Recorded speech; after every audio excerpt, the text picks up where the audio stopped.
bim, bim, bim, bim. Guess what? We're live. It's Saturday. It's just gone 8 o'clock. And it's, what a week that was. It's the 20th of May in 2023. What, you ask, has been going on this week? Well, quite a lot really. Especially if you're President Zelensky. It seems to have been all over the world. Everybody got to... yeah, he's been all over the world. Vauxhall warnings. Harry and Meghan. Yes, shut up, Harry. What else is going? Oh yeah, water boards. The water companies in the Great Britain taking the absolute is unbelievable. We've also got F-16 jets and breaking news that I don't give a monkey's left dangly bit about. It's Philip Schofield. Who cares? Hi Smiley, hi Angela. Hope you're both okay. Anyone else who's joined us as well. We do this every week. We chat about the news. If you've got an opinion, feel free to join in on the chat. You don't have to, obviously, but it's good if you do.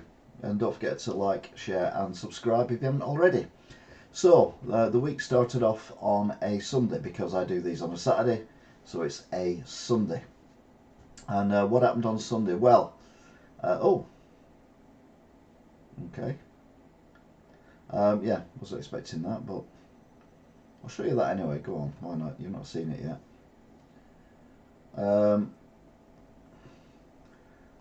The new Games and More logo. It's a poster. And there's the new shop logo. It's going to be a straight line on front of the shop, but this is a poster telling people that we're open. Right. We got that out of the way. I forgot, well, I didn't realise I'd actually saved it, but I thought I'd give it a quick look anyway, so you've got a sneaky peek of what's going on. So, yeah, let's get on with cracking on with the news, shall we? In Turkey, the general election was underway, just to see if we can actually get a new leader in Turkey, because it's been 20 odd years of the same leader. Oh, hi JT. And Rachel, hope you're good.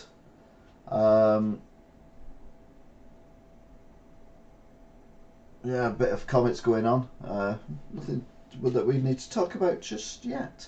So yeah, elections in Turkey. In order to win, you've got to get over 50% of the vote, which never happens in many other countries, so I can't see it happening here. You've also got then Zelensky. Started off a world tour, a whistle-stop world tour. He's been everywhere. He might have even been to the moon while we weren't looking. But Zelensky went to Berlin to meet the leaders of Germany. Then, on the same day, he went to Paris to meet President Macron. And basically chat about lovely stuff and pieces. And yes, I don't want to sound weird, I thought something was up. It's become a bit of a ritual now on a Saturday. Happy to see you, mate. No, it's always going to be a little bit late at the minute due to the fact that I'm working. So all the prep I have to do in a smaller period of time, and I have to have something to eat as well. So yes, we are in. So don't worry if I'm 5-10 minutes late. That will be normal. All the team are here. So, yeah. Blah blah blah. Hi Rich. That's just everyone saying hi to everyone else, which is lovely. A horror cyclone hit Myanmar and various other areas as well. It just sounded horrific. We knew about it days before. I mentioned it previously as well. Sadly, many deaths, a lot of flooding, and many people homeless. Very poor part of the world, and there was a lot of refugees as well. We don't know the exact numbers even now. Because obviously being a poor country, communications roads and everything are not necessarily good. We heard as well on Sunday that the Eurovision, which was the night before, when just before the Ukrainians went out to do their bit, they were informed that the town that these guys and girls had come from in Ukraine had been targeted by Vladimir Putin just before they were due to go on, which just shows you what an absolute Vladimir Putin is. Not that we didn't know that already, but not everyone's to be fair. You've got some nice people as well. This is Rob Burrows. He was a rugby player, very popular, very good rugby player, but sadly has got muscular dystrophy, and or is it motor neuron disease? Either way, they're both horrendous, and he's now lost pretty much all ability to do anything. But he still went on a marathon with his best mate, who pushed him round in a modified cart wheelchair thing. And then when they got to the line, he picked him up and carried him over, and it's like one of the images of the year so far, I think. Just to show that not everyone is an absolute arse. Some people out there are absolutely nice. It's just a shame that these people are not in any way of power or anything like that. I didn't get elected. No, I'm saying I'm as nice as that guy, but you know, it's just heartwarming. Anyway, that brings us to Monday, and guess what? Zelensky is now in London, talking to Rishi Sunak at Chequers, asking for planes, which we don't allow, mainly because we haven't got the ones he wants. He wants the F-16. Very, very demanding, isn't he? He gets more arms, including anti-aircraft missiles, which is not a bad thing because you need air supremacy. Meanwhile, in Turkey, as predicted, there will be a second election in 2 weeks' time due to the fact that no one actually gained the 50% required to become president. Supermarkets were accused of hiking prices. Really? Not noticed. Including petrol prices. Now, this is weird because I've been doing this. If you watch my driving videos on a Tuesday, and you can watch them for weeks and weeks and weeks going back, I drive past petrol stations and say how much the price is. And I go to Tameside, which is a district within Greater Manchester. It's on the east side of Greater Manchester. I live on the west side of Greater Manchester in the Wigan Borough.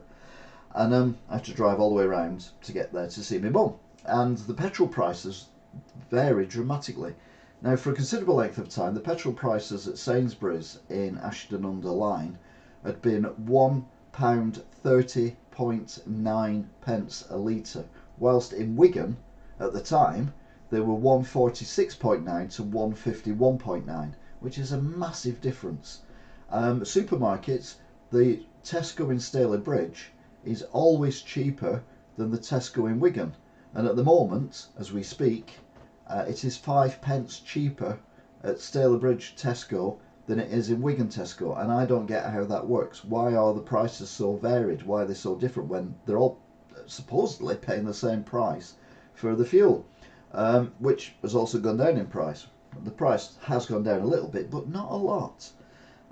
So yeah, I think there's a lot of stuff going on with the supermarkets, and they are just basically cashing in on everyone else's misfortune, which is worse than bad. But where else can we get the food? The supermarkets have shut down all your local independents, greengrocers and butchers and all that kind of thing over the last few decades because we've let them do that. A bit like we've let China take over the manufacture of everything in the world because greedy companies and governments wanted to save money on manufacturing costs, and now we are being held by the short and curlies by China. Well, supermarkets are doing the same thing, but now they're taking advantage of it. I know many items that have gone up from £1 to £1.45, £1.50. The obvious one that springs to mind for me is ski yoghurt. I can't have yoghurt because I'm lactose sensitive, but my mother isn't. She likes yoghurt. A 4-pack of yoghurt up to very recently was £1 for 4. Now it's £1.50 for 4. And I'm sure I pointed out other things in the past as well. They have absolutely screwed the prices on stuff. And I know cost of living's gone up and all that kind of thing. But no, I'm not having it. How many arms does he need? He should be happy with the 2 he has. Oh, very good, Smiley Mac. Hi, Daniel Vernon. You're new. Welcome. A 1p difference is massive. You're feeling. I don't think non-drivers understand. Now, mind it, like say 5p. It's more than 5p. I was paying £1. I was paying £1.30.9 because I was in Ashton-under-Lyne at Sainsbury's. While people in Wigan were paying over £1.40, £1.46.9 or something like that, depending where you go. It's absolutely shocking. Did I see a new Morrison's? Oh, the one that they were doing up. No, I've not been past. I'll have a look tomorrow though, because I'm hoping to walk into work tomorrow. Ha! Yeah, that's not gonna happen. But yeah, if supermarkets are found guilty of hiking prices, then they should be substantially fined, shamed, named, and then boycotted by the rest of us. And let's go to the supermarkets that actually were fairer with the food. Um, but anyway, that's my ranting about food.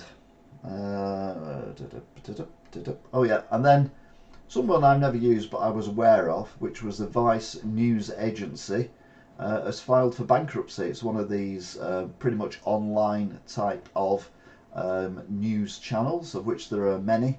But sadly for them, it's all ended, and they are looking for a buy. But it looks like they are going to be no more. I've seen them on a few bits and pieces. Usually showbiz stuff, I think they concentrate on. But either way, not good at all for them. In other news, Vauxhall have said that they think that they'll have to close factories in the UK because of the EU law that says that electric cars and all cars will have to have a high percentage of the cars either made or manufactured in the UK, or did you see? No, the reading the inside it just feels cramped. All right, yeah, it's probably prices have probably gone up as well. We're talking about Morrison's. It's just opened up between the railway stations in Wigan. We've got 2 railway stations in Wigan. It's a long story, and I can't be bothered going through it now because it's unimportant. Because I'm not talking about railways. I'm talking about electric cars.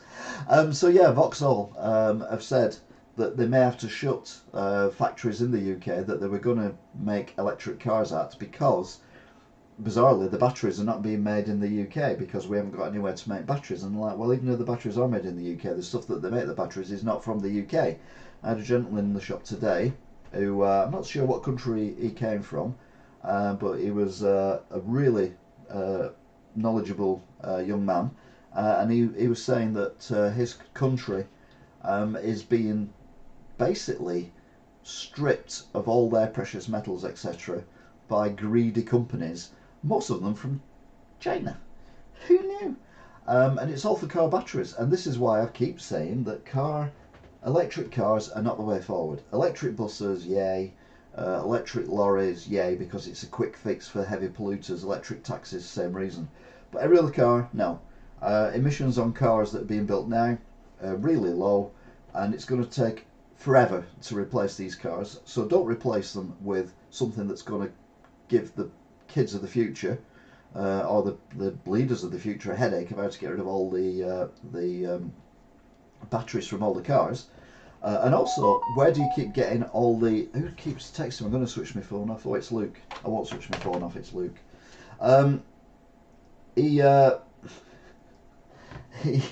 sorry, he's getting angry, but I'm not angry now. Just tuned in at as much petrol prices a day. You want to try long distance in an electric car. Total shambles. This country is not ready to go green.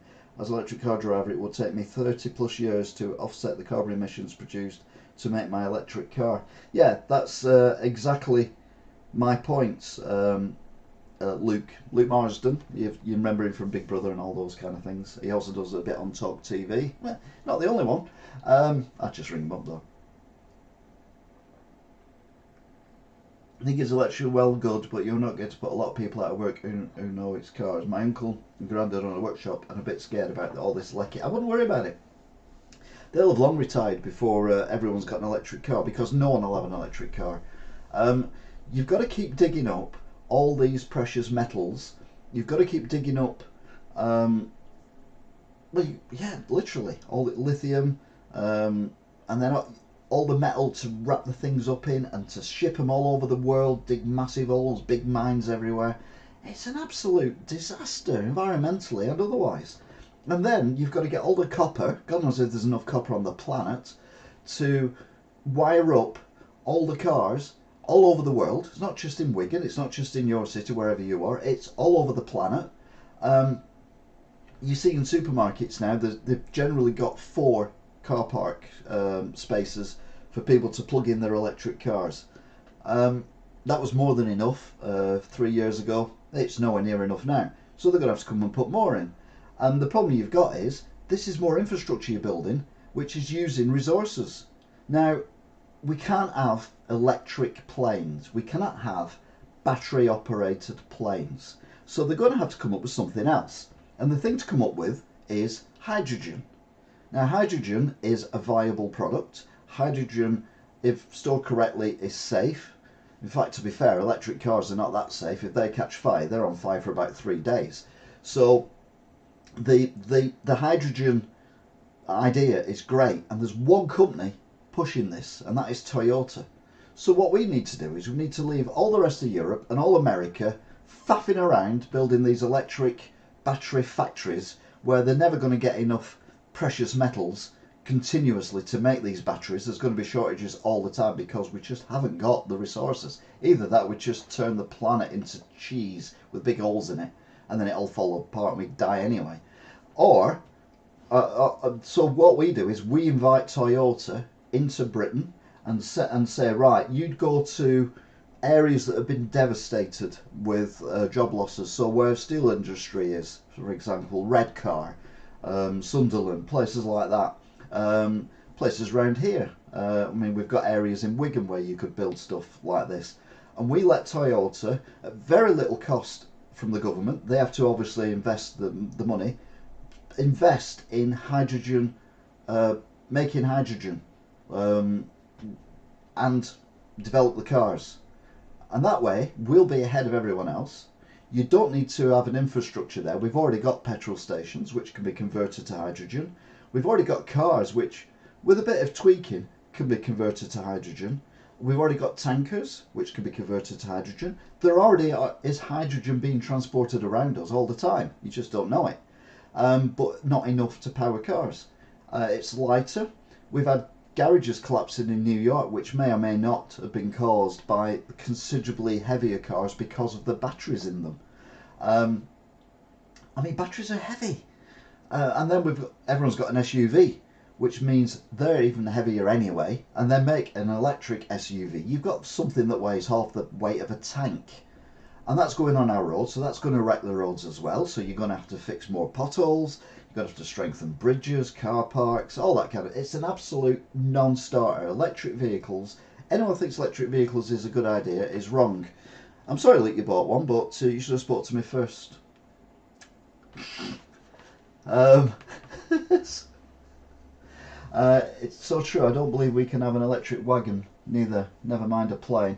No, I think electric wagons, because we've got the capability of building battery vehicles at the moment, we should concentrate on the vehicles which are the highest polluters, and they are public transport, buses, coaches, and your heavy goods vehicles, your articulated lorries, your big rigs, your 18-wheelers, your semis, depending where you are in the world. The stuff that transports goods around, we need to make them electric because they're the ones pumping out more diesel fumes. How many times have you been at some traffic lights and a big articulated lorry set off and a huge plume of black smoke covers your car? It's just, it's just what happened. We need to sort that out. They are the biggest polluters. Any car that's 10 years old or less is hardly polluting anything. And like Luke said as well, if he's still here, to make a battery electric car, the offset of the fact that when you use it, you don't use a lot of electricity. You don't use fossil fuels, is offset by the fact that when you make the thing, you've got to dig all this stuff up. Oh, here we go.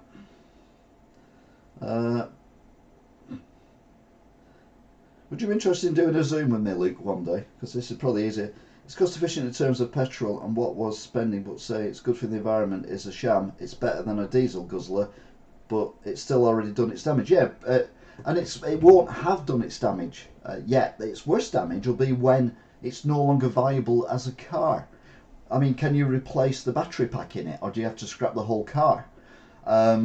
What do you do with the battery pack if you can replace it, or you have to scrap the car? Where do you put it? We cannot put AA batteries or AAA batteries like that. We cannot put them in the bin because it is dangerous for the planet. I know most people do, but you're not supposed to. But we are talking of much bigger than this, so probably a bit thinner than my arm, because I've got girls' wrists, so a bit thinner than my arm, but hundreds of them, all lined up together, all wired up together in this pack that's underneath where you sit. How are you going to get rid of them? If you can't get rid of that safely, how the hell are you going to get rid of all that? It's ridiculous.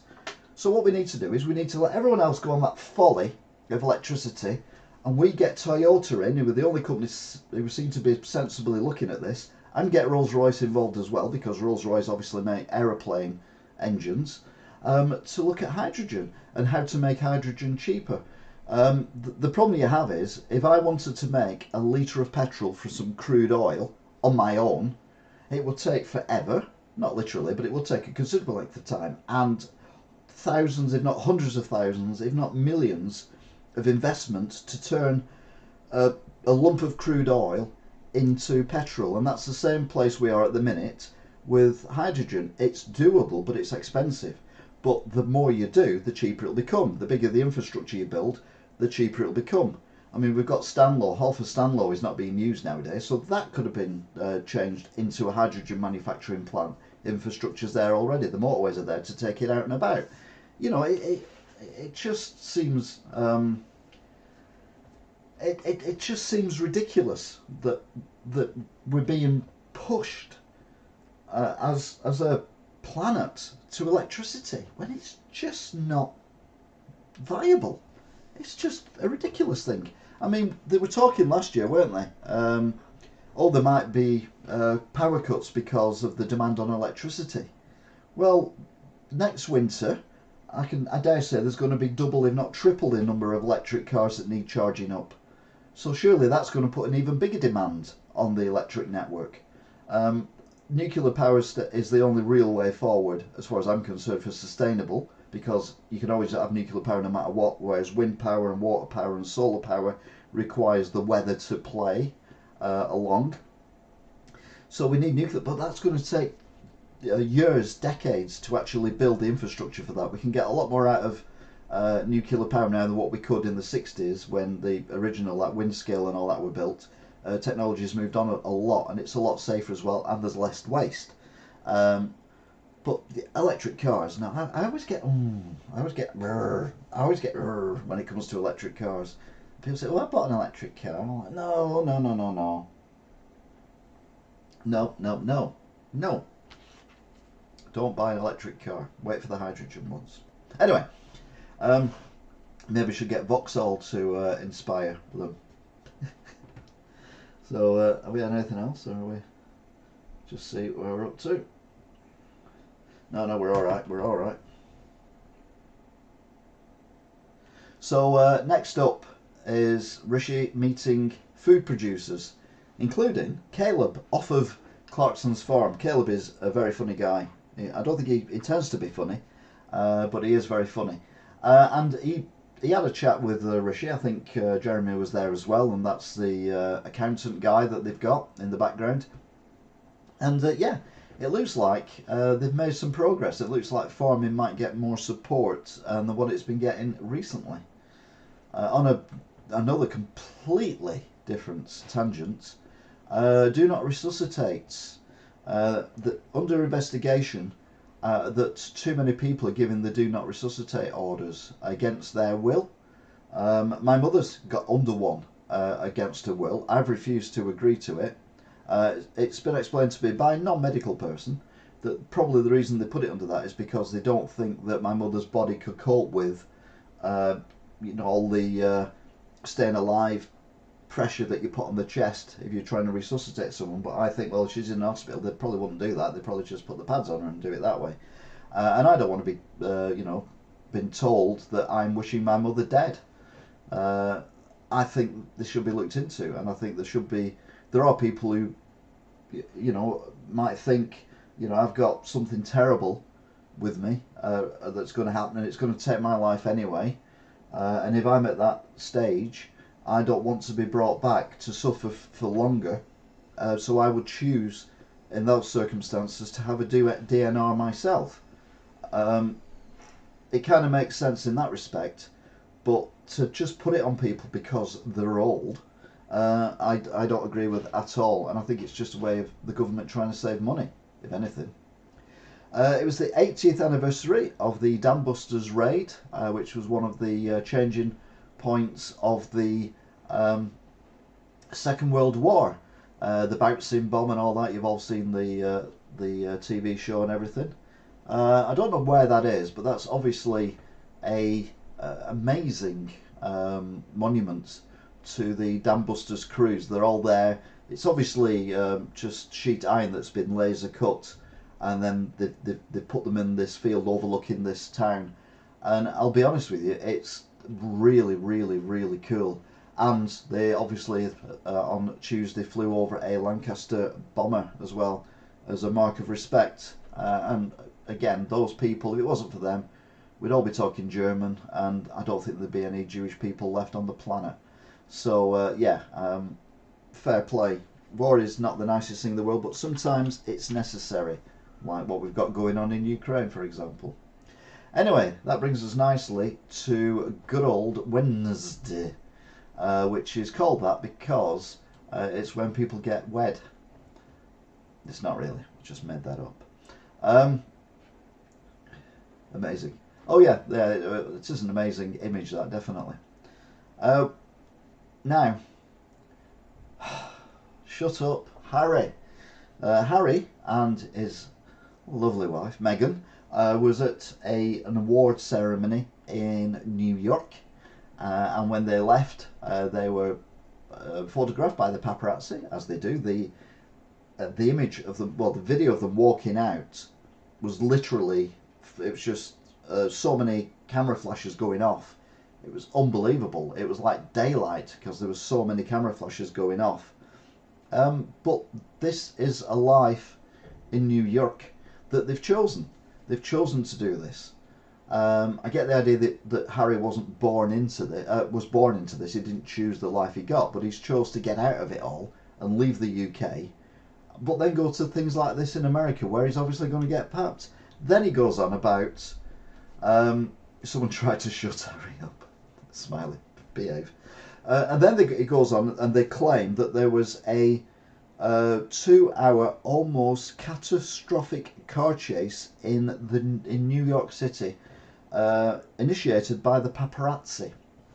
Now, I've never been to New York, but I do know that other than in movies, you can't really go very fast anywhere in a vehicle because there's a lot of vehicles in New York, and there's not a lot of roads, and there's a lot of traffic lights. So a 2-hour chase seems somewhat unlikely. However, we've got to take them at their word because they are good, honest people. Talking of cars, Imola in Italy was meant to have a Grand Prix this weekend. Sadly, it was cancelled, and rightly as well. I mean, apart from the fact that the track was flooded, you also had the major issue of a lot of Italians in the surrounding area losing their homes, and many losing their lives as well, many missing. Basically, they got a month's rain, if not more than a month's rain, in 30 hours, something daft like that. Absolutely biblical rain. Yeah, I wrote biblical rain as well. So yeah, I think it was the right choice. If I had family in Italy, I would be more than a little bit annoyed if I found out that the police and the ambulances and everything were looking after multi-millionaires driving fast cars around a track when my family was actually being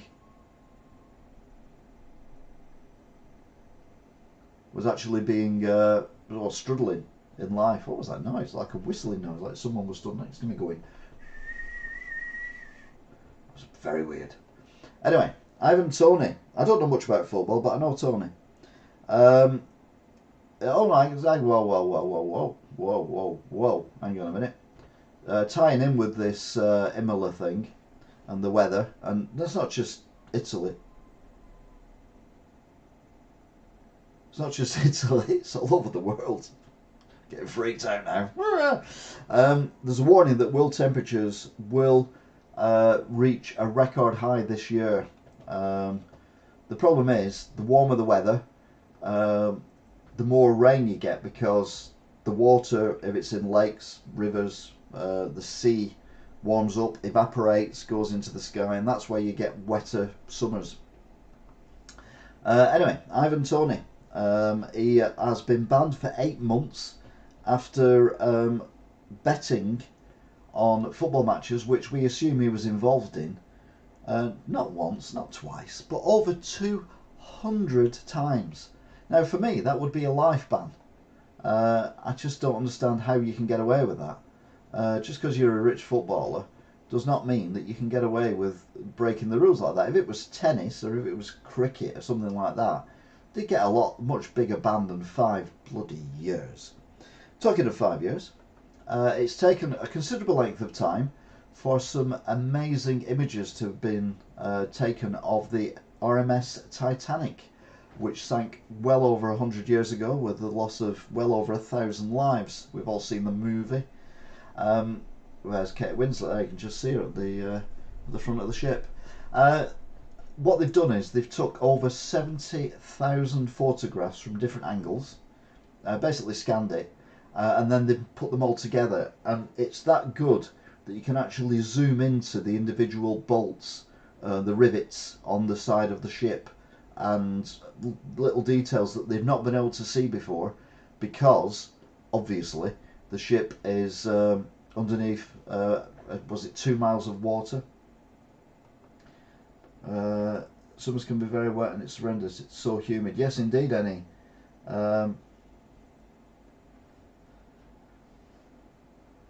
No silence is outside. If he's betting himself that is that the Titanic? Yes, it is the Titanic. There's another image of the Titanic which is amazing as well. You should bet on him scoring an own goal and put a lot of money on it. Nobody would see it coming. No. But there you go. There's the Titanic, and that's what they've basically done. They've just scanned it. It's absolutely amazing what technology can do now, which is a good thing, because obviously the Titanic, apart from the rust that's going on there, it's being crushed by billions of tons of water above it, and it's slowly rotting.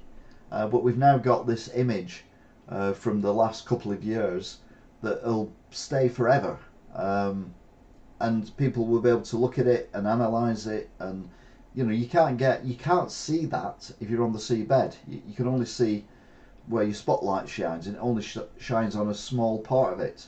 There was another image I saw which I was meant to put up, but I forgot, and it shows the Titanic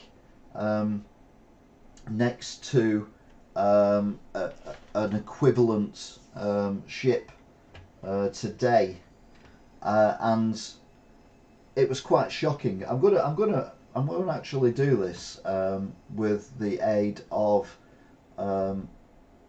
a model car and a model bus, which is a lot smaller than the model car. So this is the Titanic, and it's like that, and then you've got the actual front of the ship. So you've got the front of the Titanic, and that is the front of the current ship. That's how big ships are now compared to the Titanic. But at the time, the Titanic and its sister ship were the biggest passenger ships on the planet, but they are dwarfed now by the ships that are currently available. I've watched, I found Susan Cadman a very funny TV presenter. She's very enthusiastic, and she does lots of travel shows, and she does like great days out in, and she goes somewhere in the UK with a little camper van thing, and she explores different things and does. She's really good at it, I must admit. But she also does cruises as well, and some of the ships she's been on, it's like a floating town. Well, it is a floating town. There's multiple restaurants, casinos, stages, swimming pools, decks, shops. They are literally, you could, if you had enough money, you could just live on a cruise ship for the rest of your life. However, as we found out the last couple of weeks, don't die on a cruise ship, because they'll just stuff your body in one of the fridges that they keep the drinks in, and that's not good for your body, even if you're dead. But yeah, absolutely amazing. Oh, hang on. We're not talking about Labour, but we'll have a look.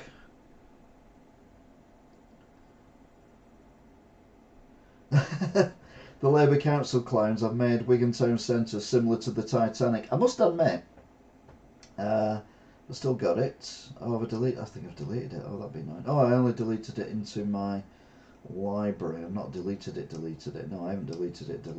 So that's good. Have I deleted it? No, I've not deleted it. I've only deleted it. That's okay. Where are we?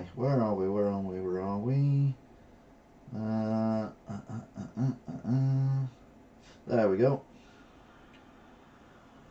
So according to the clock, it's 9:15. Yeah, whatever. Of the car park.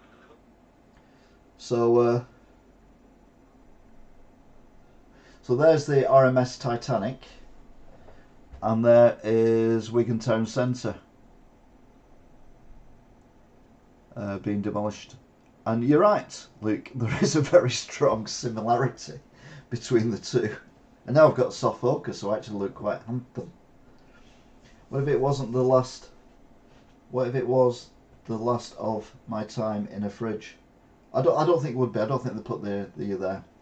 I'm not around to football, but that Titanic pic is pretty amazing. It is, and if you've seen the if you see the video of it, when they kind of zoom in and the detail you get, it's literally like a drone flying over an actual ship with a 4K camera on it. It's stunning. I mean, obviously, you know, it's grey and miserable and smashed to pieces, but it's been there over 100 years, so you forgive it for that. It even the rear of the ship was more smashed up. And there was a movie brought out, I think, in the 60s or the 50s or the 70s, called Raise the Titanic. I think it was the 70s actually, where they actually raised the Titanic. But that was before people knew that it had split in half before it sank. Although the people who were there knew it had split in half before it sank, and they told people it was what, you know. So it is a very amazing story and an amazing. I mean, finding it was amazing, and then to be able to do that kind of thing with it is, you know, it's just fantastic. You could probably, if you could access it and you had a powerful enough PC that you could zoom around, you know, freely yourself rather than watching a video, you could probably explore that for hours on your PC, because we're never going to get down there to look at it. So yeah, why not? You know, get on this thing and just look at it, because it is one of the most amazing things I've seen this year so far, apart from my incredible weight loss, which actually wasn't that incredible, or weight loss. But anyway, let's not worry about that.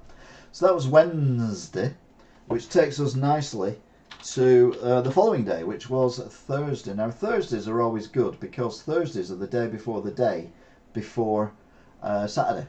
So yeah, Thursdays are a good day.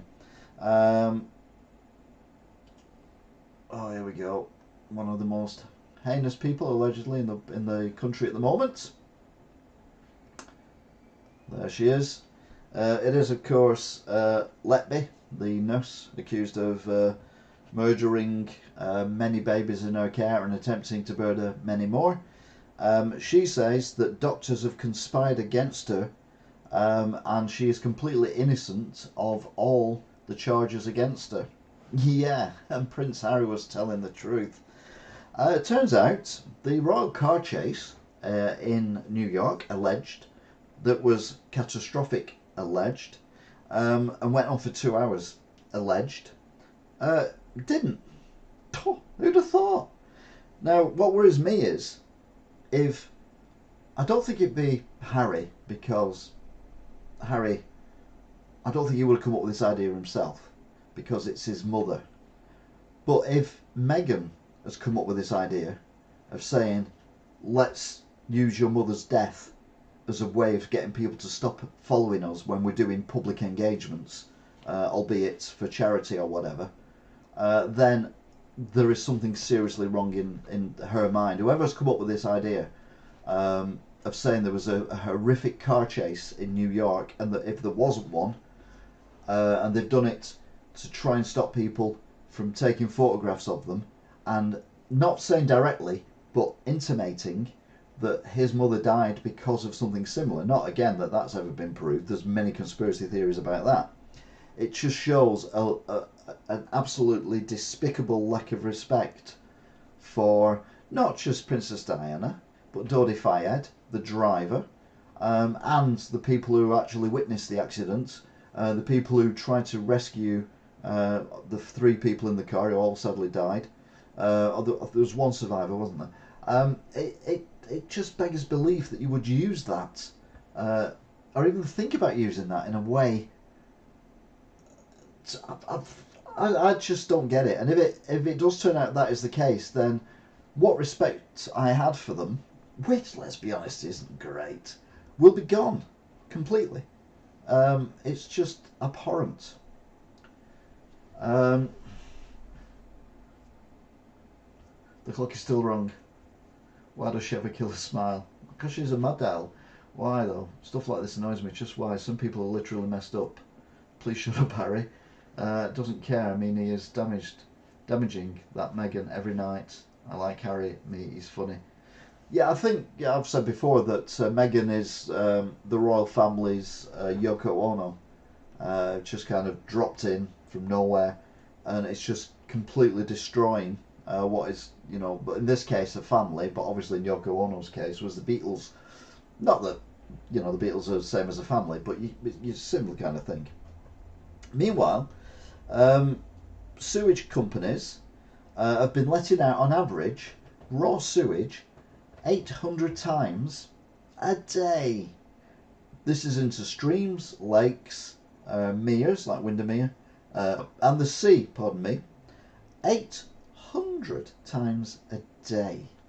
Now they've said that it's going to cost £10 billion to fix it, and it's going to take a considerable length of time. Now, to be fair, a lot of the infrastructure we've got was built in Victorian times, and no town in this country is as the same size and has the same population as it did when the sewage was built.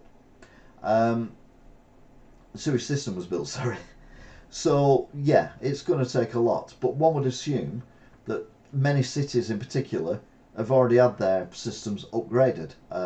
You put a tower block in with 300 flats, apartments. They've all got at least 1 toilet. If they all flush at the same time, it's unlikely, but it's possible. All that crap literally is going to come down to the ground floor and go into the sewer system. So they've got to have a sewer system that can cope with that. And if you build 5 of these in an area, then you've really got to spend money on the sewer system. Now they've just left it with the sewer system that was there already. Then no wonder we've got all these problems we've got now. The thing that really annoys me is this billion pound bill is going to be paid by the public of Great Britain. Now, if it was a nationalised company, i.e. if it was the government that ran it, then you'd be like, well, it's another tax, it's a bit annoying, but, fair enough. But no, all these companies are private companies. Most of them are owned by people who don't even live in the UK, at the very top of them. So they're still getting their profits, they're still getting their bonuses, they're still getting their money for having shares in a company, whilst they expect us to pay to upgrade their system so in the future they can make more money. No. We should all immediately, without fail, everyone, stop paying your water rates. 100%. Just stop paying it until they figure out that they bought that. And you buy something. Here we go again, another car analogy. If I buy a car, obviously not a Ferrari, not a race car, but if I buy a car that's second hand, and I buy it bought as seen, then I know I'm going to have to spend money on this car. I'm going to have to sort the brakes out, I'm going to have to buy new tyres for it every now and then, service it. But because it's an old car, it's a classic, there's a strong possibility that I might have to get some welding out and do some strengthening of the bodywork. The engine might be knackered. I might have to buy a new engine for it. These companies have bought water companies with infrastructure that was built in Victorian times. They knew that when they bought it. So why the hell are we being told that we have to pay for the repairs of something that they bought and they've made money off for years and will make more money off in the future? It's an absolute joke. It's an absolute waste of time. A waste. No, if you buy something and it doesn't work, it's not up to the people who you bought it off to fix it. I could hardly go back to Enzo Ferrari and say, excuse me, I bought this car, it was built, 60 years ago and it's broke. I want you to fix it. It's still under warranty. No, it's not under warranty. You've bought and made money from an infrastructure that includes the water coming to the houses and then obviously the sewage and the drainage from the rain and everything else going away from the houses. You bought that as seen. You knew that that was like that. If you've not invested in that and now all of a sudden we've got this problem, then you should sort it because you paid for it. It's yours, it's not ours. We don't own it, you own it. And as someone said on Question Time, I can't remember who it was now, I think it was a commentator of some kind. He was on Question Time a couple of weeks ago and he said, easiest way to solve it is, if they do it more than a number of times, the people at the top of the company go to jail for 5 years. Because if it was me, if I decided to go outside and have a wee and a poo in my local river, I would get fined for that. I would get possibly put in prison for it. If I was to collect all the wee and the poo from my block in a big bucket and chuck it in the river, I would 100% get fined for it. But water companies are charging us for repairing literally their shit because they haven't looked after it. They bought it in the condition it was in when they bought it. They knew what the condition was. Why the hell should we pay for it now? Oh, great point. We pay with our taxes to gain their profits. Yes, indeed. As a ground worker, I know it's not just an easy fix, so 10 billion is probably an underestimate if they ain't lying. And you can't just put a new sewer in, it's not like that. No, I agree. I'm not saying that putting a sewer in is easy, and I'm not saying it's cheap. What I'm saying is, these companies bought the infrastructure that was there and has been there for decades, knowing that the infrastructure was there and been there for decades, and therefore needed maintenance, and therefore needed upgrading at times, and have done nothing about it, except take the profits. That's what I'm talking about. I'm not talking about, expecting it to be able to withstand everything that's going on because it was built by the Victorians and the Victorians made things to last. Yeah, they did make things to last. Certainly more than the Wigan Council did when they give the planning permission for the galleries, which they're currently knocking down after 30 odd years. But, buildings were made to last and infrastructure was made to last. But they could never have predicted the amount of people using it. Plus, when the infrastructure was built, no one had a bath. A lot of people didn't even have a toilet. You had basically a bucket that was emptied. So the infrastructure that they put in was future-proof to a degree. But these companies have bought it, they've made profits from it. We know they've made profits from it because they have to declare the profits. And they're now saying, oh, sorry, all this infrastructure we've got isn't good enough for what we need to do, so we need to charge you lot £10 billion to pay for the upgrade. And I'm like, no, we are not paying £10 billion for your mess that you bought knowing what you were buying. It's not like you go somewhere and, buy a car without looking at it, without even seeing a picture of it. Just give someone 20 grand and get a car and it's a clapped out mini Metro with 3 wheels on it.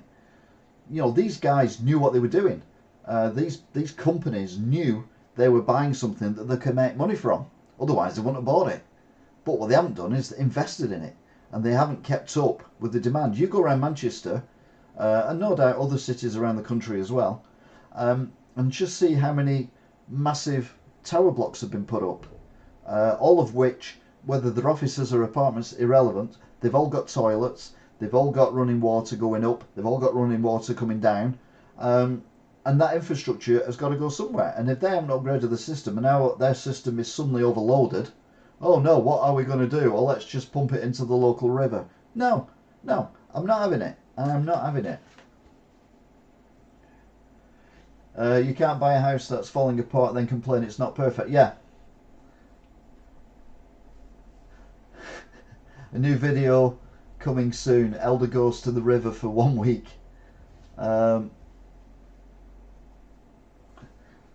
The only thing we can do is stop giving them the money.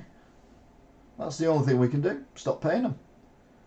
At the end of the day, water is a human right. I don't necessarily think we should pay for it anyway, other than getting it to and from us.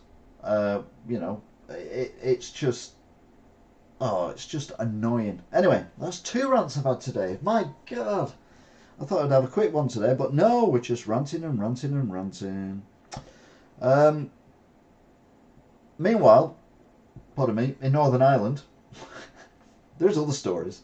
The local elections took place on Thursday, and we awaited the results with interest. The DUP have been blocking Stormont, which is their government, from actually functioning, and people are wondering if there's going to be a backlash against the DUP by the public in Northern Ireland. So yeah, we wait the results, but a bit like our election, the results weren't for another day. So horrific scenes in Kenya as hundreds of bodies were found in mass graves, and they were all part of a cult where the leader of the cult told his followers that they had to starve themselves to death, otherwise they would never meet God. And well, tens and tens of people amazingly have done this, and it's just horrendous. It's not just adults, they've starved their own children. And I mean, I know religious cults are a thing, and they have been dangerous before. There was that massive one, Coldblane, something like that, in America. But I mean, starving people to death so that they can meet God? No. It's just awful. Anyway, they've got the preacher guy who's done it, and hopefully we're going to find out. Well, hopefully he's going to get his just desserts, but it's too late for so many people, and young children as well. It's just awful. Getting jealous, though, on a completely different subject, getting jealous of Zelensky travelling the world. Our very own Prime Minister, Rishi Sunak, thought he'd go to Tokyo for the day. And he took his wife with him as well, who dressed, well, she got dressed. Now, he doesn't normally take his wife anywhere because she's too busy running the planet because she owns half of it. But anyway, he took her to Tokyo, and then later on that day, he took her to Hiroshima, which is where the big meeting is of the G7.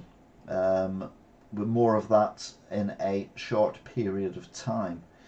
Meanwhile, my favourite union leader, said no one ever, the RMT have announced more strikes, meaning there's going to be 3 strikes in 4 days at the beginning of June, which will affect many things, including the FA Cup final. How to get the public on side, eh? Meanwhile, BT have shockingly announced that they are going to shed around about 10,000 jobs, mainly from contractors, but mainly from cable pullers and things like that, because technology is moving to the stage now where we don't need cables in the ground or in the sky anymore, even though on our street they've just put up brand new telegraph poles and brand new cables along, and I'm like, haven't we kind of moved on from that? Anyway, we'll wait with breath of beta to see. Meanwhile, in London, he's probably better off further away from us. Yeah. Anyway, in London, you won't know about this, but I watch London news because I was just fed up of seeing the same news in the northwest. So I thought, right, let's go to London, watch London news.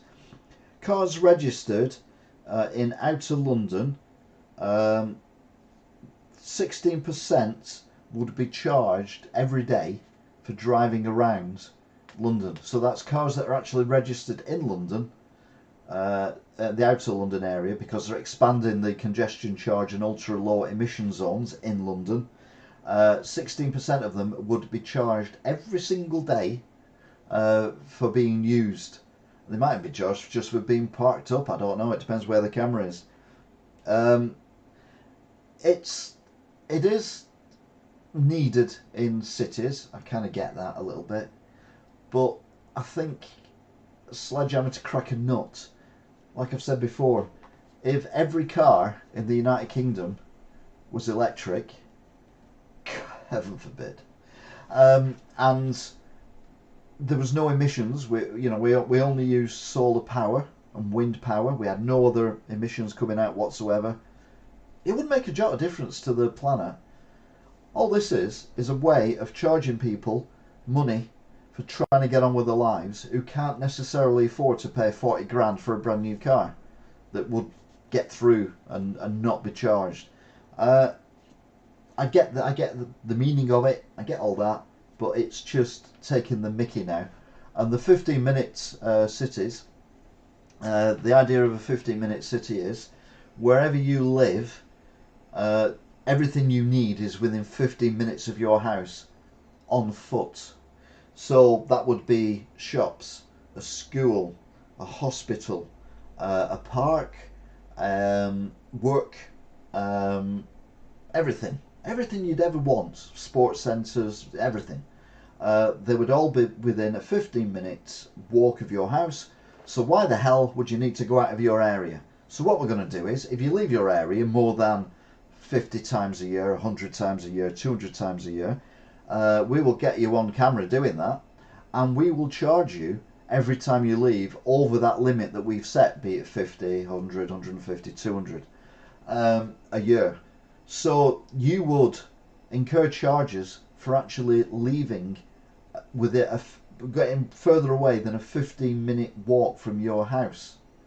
And I'm like, why don't they just bolt us in our houses like they did during lockdown, brick up all the doors, and then just post food through the letterbox? Because that seems to be what they're trying to do at the moment. It's like they're trying to get the population to just stay in a small area. It's like the Middle Ages again, where everyone had a village, and you kind of lived in your village. You were born there, you grew up there, you had children there, you died there, you were buried there. You never left the village in the Middle Ages. Now we've got to the situation where you can go all over the world, blah blah blah, but you can't go to 5 streets away from your house without being charged for it, or go and visit your relatives in another part of town. Basically what they do is they have the town centre in the middle, and then outside, not exactly like a cake, but imagine a cake, and then you're in one of those slices of the cake. And now each one of them cakes is a 15-minute zone, so everything you need is within that slice of cake. And if you travel by vehicle, motorised vehicle, car, over the boundaries, and it doesn't specify whether electric cars are exempt or not, so you go over the boundary, it's registered that that car has gone over the boundary today at such a time, and it returned at such a time. So that's 2 crossings that they've done that day, and then they do it again, so that's 4, and then a week is 10, a month is 40, 50, a year hundreds. Oh, you can't do that. Oh no, we're going to fine you now. And then they charge you every time you leave. Electric cars are the future. It's a short future though. Yeah. Them emission charges are also killing businesses, don't forget. Exactly. If you're a plumber, talking of which, I need a plumber if anyone knows a good plumber. If you're a plumber or a builder or whatever, or even a delivery driver, and you have to travel to your jobs to do your work, you're going to get charged. Plus, because your van, more than likely, unless you're a rich builder and rich plumber, is not going to be electric, therefore it's going to be pumping out noxious emissions, then you are going to have a charge levied on you higher than someone in their car. But they charge everyone. Certain businesses have had to sell their whole fleet of wagons because of it and buy new ones. Yeah, exactly. And all that's happened is those wagons have gone somewhere else to pollute somewhere else.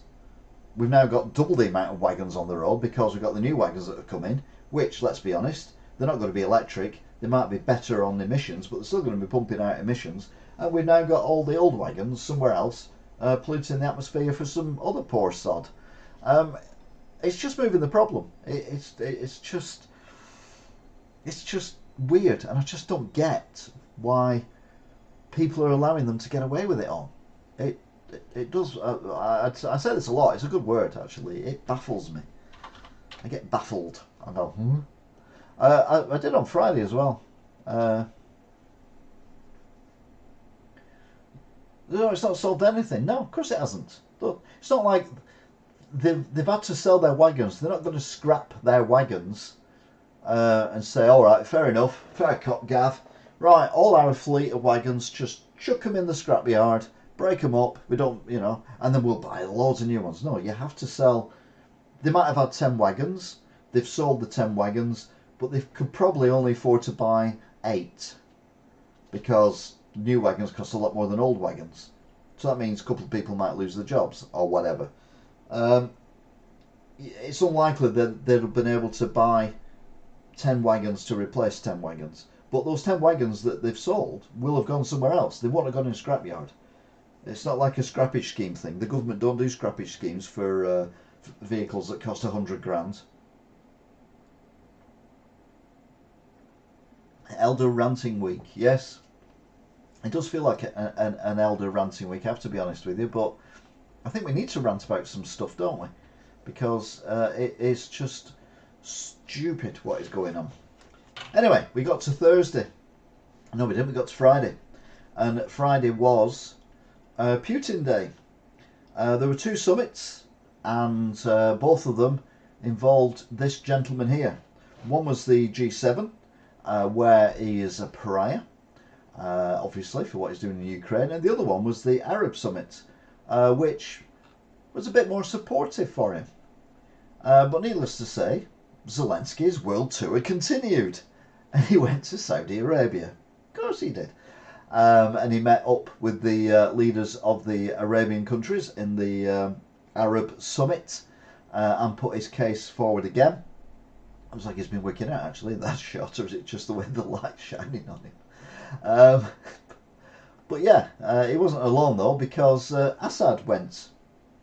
Everyone's favourite dictator. Well, not really. The Syrian leader has been welcomed back to the Arab Conference, Arab League of Nations, because they realise that they can probably get some money out of him. It's worth knowing him because not many people will deal with him. So if they deal with him, they'll get more money. And let's be honest, people are cutting down on petrol around the world because people are buying electric cars. So they need to find new sources to keep their billions and billions and billions. So let's get on side with another mass murderer and another dictator and another human rights abuser, so we can get some money out of him. But to be fair, a lot of people say Saudi Arabia is like that anyway. Isn't the day Boris announced he ruined someone's life? I mean, announced he's having a baby, yes. Not really newsworthy, I'll be honest with you, Smiley Mac. Italy, where are we? 14 have been confirmed dead in Italy after the floods and torrential rain. You can see there, person on a bike, and you can't even see the axle of the bike. That's how deep it is. It's just awful. And when water gets over a certain height, and it's not much, I think it's about 6 inches, which is, I think that's about 6 inches, it can actually wash a car away. It doesn't have to be 15 foot high to wash a car away. But yeah, just awful. Meanwhile, in the UK, it was announced that Andy Rourke, the bassist of the Smiths, has passed away, aged 59, which is incredibly young indeed. I wasn't a fan of the Smiths at the time, I'll be honest. I've kind of got to like them more now than I did back then. But any loss of anyone is a tragedy and a sad occasion. But someone who's just 59 is awful. That's the man 6 inches. Yeah, that's what I said, 6 inches. That looks a little too wet. Oh, you mean the bike? Yeah, sorry. Um, so yeah, sadly, yeah, the Smiths bassist has passed away. He's also worked with other people as well and other bands in the meantime. But a lot of the tunes and the bits that you remember in the tunes were this guy playing on the bass. Which brings us to today, which is Saturday. I'm sounding like, hey Clarice. And the terrible, tragic, awful news. Oh my word. I mean, I hope there's a helpline.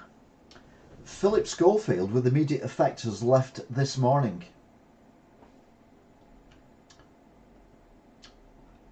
Anyway, moving on. Zelensky was at the G7 and he says that peace is closer. This is due to the fact that Biden, who's also there, has said that he is willing to let countries who own F-16 jets loan them, give them, donate them to Ukraine, and he will supply the spare parts needed, because obviously when you're flying planes, particularly in combat, they do get broke quite a bit. The spare parts to fix them, the training as well, although we've said we'll provide the training and all that. The only thing I worry about is if you give them jets, if they fly over into actual Russian airspace, not the bit that Russia's nicked, but actual Russian airspace, and bomb somewhere actually in Russia using an actual American-made F-16 jet, then the poo is going to hit the spinny thing. Mind you, it's better than going in the river, I suppose. But yeah, I think we could be talking World War. But hopefully, just the threat of it will be enough to put them off, he says optimistically. And then we've got this, which is the Sinn Féin, who've now got more councillors in Northern Ireland than any other party, and as predicted, because of their stubbornness, the DUP have lost a considerable amount of people, councillors. Oh no, not Schofield. How will I wake up now? Oh no, I don't know if I could go on with life. Smiley Mike, counselling will be available at the end of this broadcast. Please feel free to ring the number provided on screen. And obviously visit the website. I get sad very quick because Philip Schofield will no longer be on breakfast, well, NAF TV.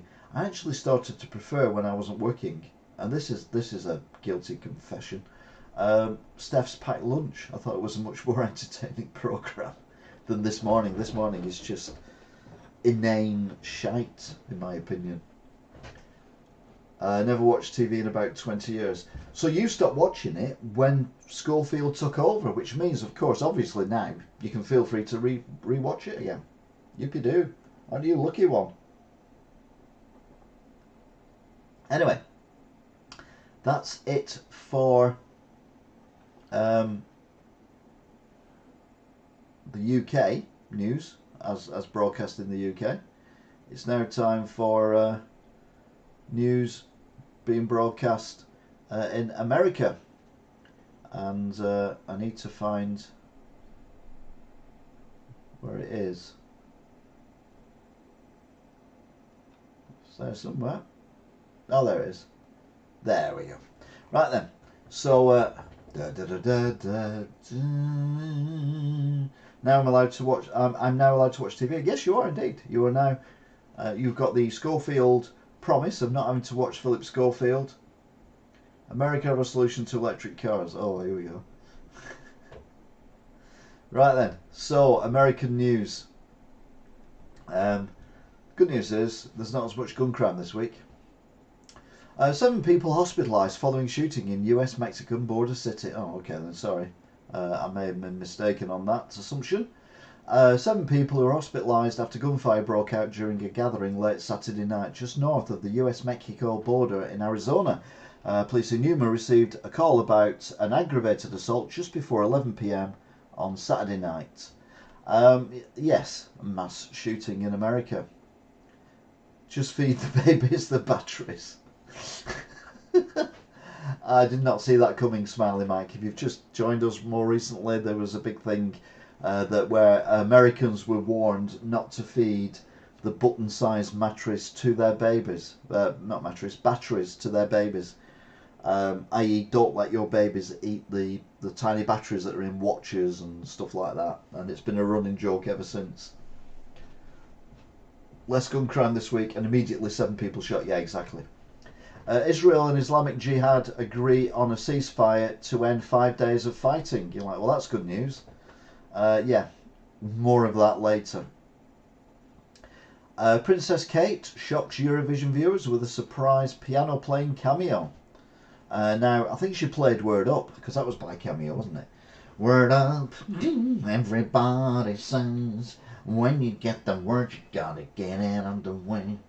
That was, yeah, suck a DJ and all that kind of stuff. She's playing piano to that, must have been. She was playing Cameo anyway, so I assume it was Word Up.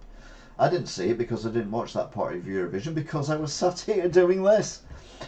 Philadelphia teen shot and killed on a SEPTA train platform. Suspect is at large. A 14-year-old boy is dead with a suspect at large after a shooting at a SEPTA train platform in West Philadelphia on Saturday afternoon.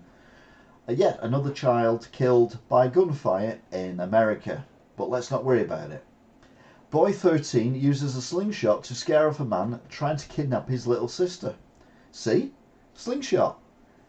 Not a gun. Slingshot. A 13-year-old Michigan boy has been hailed a hero after he used a slingshot to save his 8-year-old sister from a would-be kidnapper. The young girl was hunting for mushrooms in her backyard in Alperna Township on Wednesday when a 17-year-old boy appeared out of the woods behind her family home. After emerging from the woods located near the northern Michigan home, the suspect grabbed the girl and the 13-year-old shot him with his slingshot, or what do we call them? Catapult. And the young man ran away. A 150-year-old stained glass window reveals Jesus Christ with dark skin, stirring questions about race. Well, hang on a minute. I mean, Jesus didn't exist. We know that. I'm a devout atheist.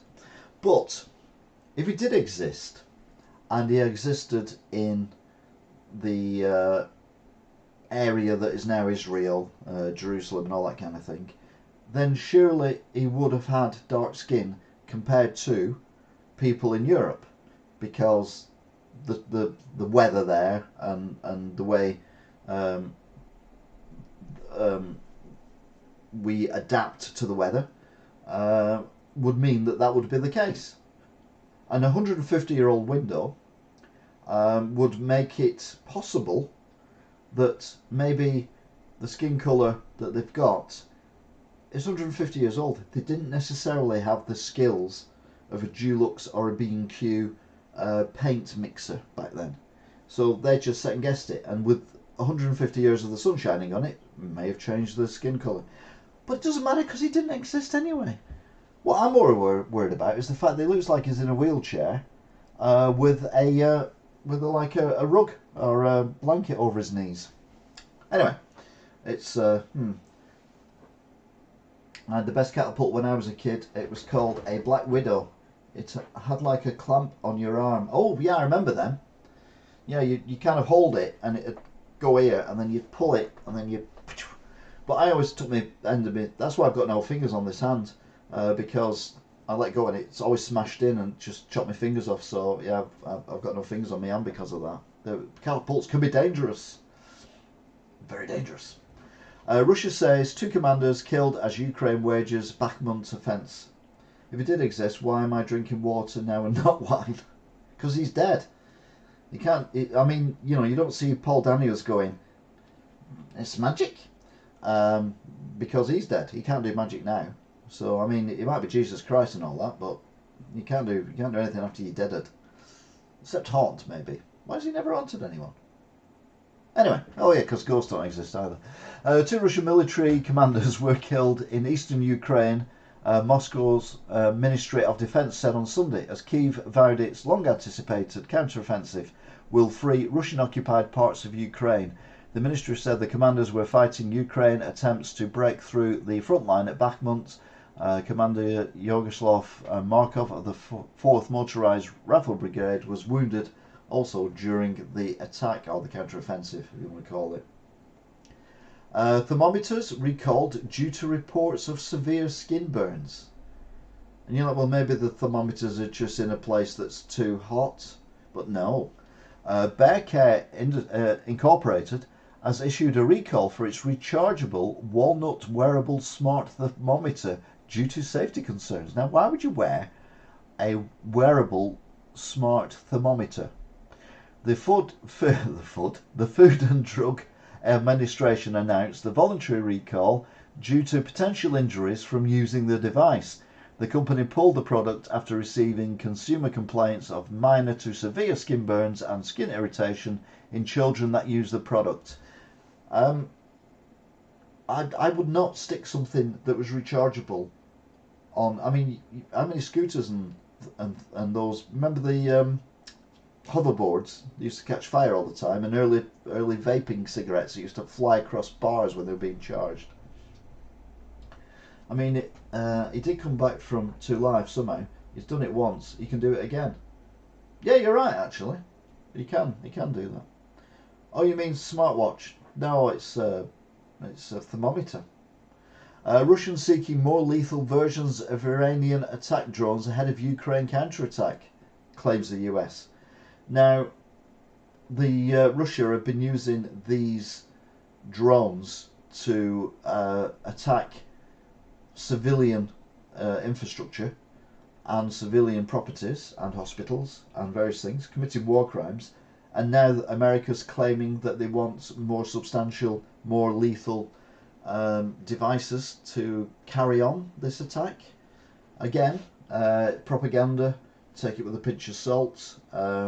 If it's coming from America or Ukraine, take it with a truckload of salt if it's coming from Russia, and take it with a salt mine if it's anything China is saying.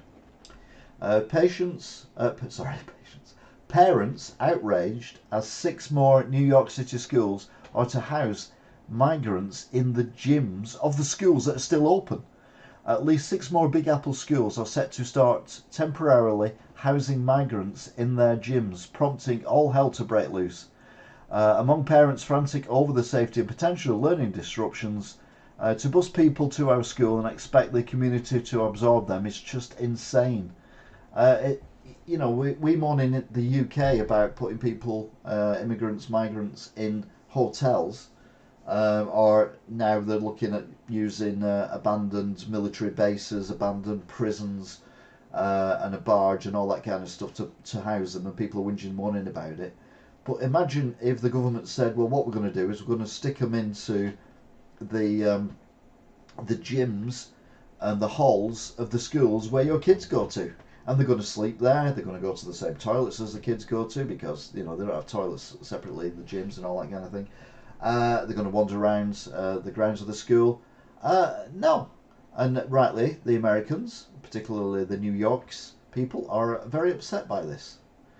At least 3 civilians dead and 2 officers injured in New Mexico mass shooting. At least 3 people were killed and 2 cops injured after a gunman opened fire in Farmington, New Mexico. Farmington police said the gunfire broke out on Dustin Avenue on Monday morning, with multiple civilian victims. The shooter, has yet to be identified, was shot and killed by responding officers, with 2 of the cops shot and wounded. Nice to see that America's gun control is getting better. Wagner mercenary boss offered to reveal Russian troop positions to Kyiv. The founder of the Wagner mercenary group repeatedly offered to betray Russian troop positions to Kyiv if Ukrainian forces agreed to pull out of Bakhmut, according to a bombshell leak. Secret documents disclosed on the instant messaging platform Discord detailed his attempts to sell out Russian regulars as part of a quid pro quo deal with the Ukrainian intelligence. Again, why not send them to officers that have been shutting down? Yeah, tower blocks, things like that in New York. Yeah, yeah, that's as good a place there. I better still just send them back where they came from. Flesh-rotting zombie drug on the rise in New York City, local officials warn. New York City officials have issued a dire warning about the rise of the zombie drug that can have appalling effects on users, including eating away at their flesh, as cities across the nation grapple with the horrifying narcotic spread. The animal tranquilizer xylazine, also known as tranq, can create a catastrophic reaction when mixed with other drugs like heroin, cocaine, or fentanyl, sometimes causing users' skin to literally fall off. Lovely. Uh, Sorry if you're having something to eat, I do apologise. Self-checkout machines now ask customers to tip. Now in America, apparently, tipping is the thing. In the UK, not so much. Self-checkout machines want you to tip them for all that they do. Businesses are starting to introduce new options for tipping at self-checkout machines, putting even more pressure on customers amid rising inflation costs. Despite having zero interaction with employees during transactions, a self-checkout machine at places such as coffee shops, bakeries, airports and sports stadiums are giving the option to pay a percentage tip on the amount of money you're spending. Well, there's this easy solution to that. You press the thing that says no. Be like the Brits, don't be like the Americans. Don't tip a machine, for God's sake. One of Kenya's oldest lions among 10 killed by herders in a single week. One of Kenya's oldest white lions, a 19-year-old named Lunkito, was speared by herders protecting their livestock, bringing the number of big cats killed in the country to 10 last week alone. Lunkito was described as frail by Kenyan Wildlife Services, who said that it wandered out of the Ambezi National Park into a village in search of food. Yeah, the problem you've got is the lions should be there, the humans should not be there, their cattle should not be there. We have no right to populate every corner of the planet. Species don't do that. You don't see lions walking down the high street in Manchester. You don't see penguins running around Paris, unless they've escaped from the zoo. So why the hell do humans think we can go anywhere and we can kill animals that deserve to be there because they're in our way when we're the ones in the way? Sorry, when I have internet problems, my router's got on and off by itself. Pay a machine for what you did. Yeah, I missed most of the stream. I'm really sorry. It's alright. Oldest lions are so sacred, it's quite a big thing. Yeah, I mean, 19-year-old for a wild lion is more than impressive. And then they've just killed it. Prince Andrew fears King Charles may turn off utilities at Windsor home. Prince Andrew may be forced to leave his home at the Royal Lodge soon if his brother King Charles has more to say about it, according to a new report. The monarch, 74, could reportedly shut off the electricity at the Windsor abode in an effort to pressure the Duke of York, 63, to vacate the premises more quickly, a source has said. A friend of the disgraced royal told the Daily Mail recently, Andrew is refusing to budge. Well, yeah. He's refused a lot of things in the past, but we all know that most of it is probably not true. It's true, I mean, that he's refused. I don't. Do you see snakes all around Manchester, though? We do, but not the slithery type. Prince Andrew posed for coronation pics, and they are unlikely ever to be released. Disgraced UK royal Prince Andrew was allowed to secretly pose for official coronation portraits in his former garter robes, but they are unlikely ever to be released, according to a report. Andrew, 63, already raised eyebrows by wearing the velvet robes at his brother's coronation, despite being booted from working as a senior royal over his ties to late paedophile pal Jeffrey Epstein. Yeah, it's family things and stuff like that is different, I think, but I wouldn't want him necessarily doing a royal visit anywhere, particularly maybe a school. Texas mum killed by stray bullet while taking daughter to get a prom dress. An innocent Texas mum was killed, Texas again obviously, when she was hit by a stray bullet from a daytime gun battle while driving one of her daughters to get her prom dress. Mum of 3, Anna Munreal, 39, appears to have been caught up in a shootout between passengers in 2 other vehicles near Dallas. The 3 men were also left fighting for their lives. Morano's daughter it was 18, told Fox that they'd just gone out for a nice visit to pick up the prom dress, and her mum just got shot, because that's what happens in America, because they have no gun laws. Oh no, what will he do with his such history? Well, yeah. Powerful cyclone Mocha floods homes, cuts communications in western Myanmar, at least 700 injured.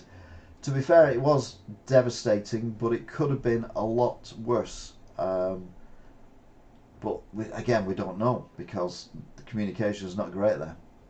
Florida teacher facing investigation for screening Disney movie to students. And you're like, oh, it's obviously a copyright thing, isn't it?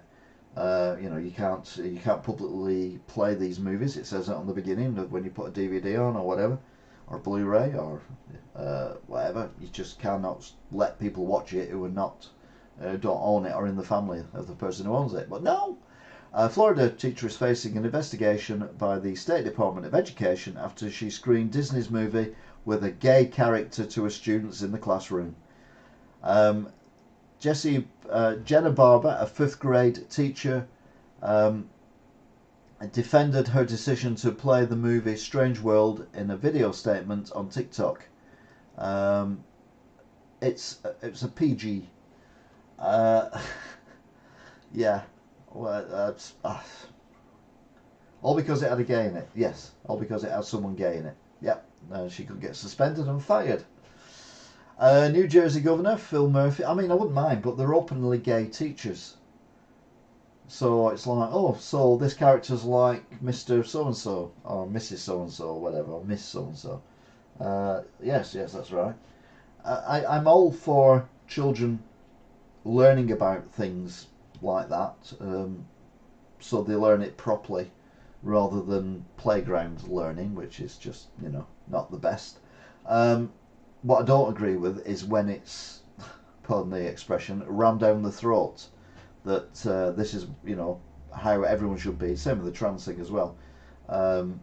It happens, and children should be made aware that it happens, but it shouldn't be described as being more normal than being normal. Whatever normal is, no one's normal anyway, but you know what I mean. Anyway, New Jersey Governor Phil Murphy attempts to woo New Yorkers in retaliation for congestion tax. The grass is greener in the Garden State. The New Jersey Governor Phil Murphy says she wants you to think so. Murphy is taking aim at neighbouring Governor Kathy Hochul over New York's congestion pricing program, with an ad campaign aimed at wooing Big Apple residents and businesses to relocate to his state. New York's congestion tax scheme is unfair for North Jersey commuters who already pay so much in taxes. Yes, I agree. I don't go around saying I'm straight. Everyone look at me. Well, yeah, you shouldn't tell lies about yourself, and who would want to look at you? No offence. I'm only joking. It's called banter. We're not like that anymore, are we? A Minnesota teen charged with shooting and killing beloved youth Hackney coach. Or some parents are, but having it in films mixed with straight couples is just normal life. Also, some of the kids might be too, which is taking it from making them excluded. Yeah, I mean, if often people say that they knew what the sexuality were, or they had an idea, even though they didn't know what sex was when they were 5 or 6. They just preferred, being around boys rather than girls. But I think most 5-year-old boys do anyway, but in a slightly different way. So yeah, they might think, oh well, I'm not abnormal because someone in this movie it thinks the same as me. So yeah, it's fine. But not saying that, oh, you're a bit camp, so you must be gay or you must be trans or whatever. I don't agree with that. But certainly letting people make their own mind up by giving them the options of what is normal, which is anything, then that is fine. Anyway, Minnesota teen charged with shooting, killing beloved youth hockey coach. A Minnesota teenager was arrested for the murder of a beloved youth hockey coach who was shot and killed earlier after a cell phone data linked the teen to the crime. Authorities charged the unidentified 17-year-old with second-degree murder for allegedly shooting Michael Brezel, who police say stumbled upon a burglary in progress seconds before his death. Yeah, again, America, guns, sort, now. Georgia parents arrested after starving 10-year-old son who runs away to beg for food. Georgia parents were arrested for child abuse and negligence after their starving 11-year-old son was found wandering their neighbourhood looking for a grocery store where he could beg for food. Griffin police arrested Tyler and Christine Schneidley after their neighbours found the emaciated son lost in the streets on Friday with a child begging in the cops, please do not make me go back. Absolutely horrendous. And the cops intervened and did something about it. They arrested the couple for not feeding their child, which is great. I wish they'd do the same when kids walk around with guns. Arrest the parents or the owner of the guns for letting the kids wander around. Astronomers discover water vapour around a rare comet, and it's offering lessons for Earth. Yes, he did get food. Yeah, they fed him. He's happy now. Astronomers made a breakthrough discovery while observing a rare comet, which could shed light on the origins of Earth's abundant water. The group of scientists detected water vapour around the comet located in the main asteroid belt between the orbits of Mars and Jupiter. The long-awaited discovery suggests that water can be preserved as ice in warmer parts of the solar system and could have been brought by a comet. I mean, it'd have to be a big comet to put all the water on Earth that's on Earth. But yeah, it's obviously that's where it's all come from. A New Mexico gunman who killed 3 and injured 6 shot randomly at cars and houses, say the police. An 18-year-old man armed with at least 3 guns roamed through northwestern New Mexico community firing randomly at cars and houses, killing 3 people and injuring 6 others, including 2 police officers, before he was killed. So yeah, it was what we were talking about earlier. Again, in America, this is normal. I don't know what you're talking about. This is just what happens in America. This is what we do. Yeah, only in America though, not anywhere else. Right, where am I up to?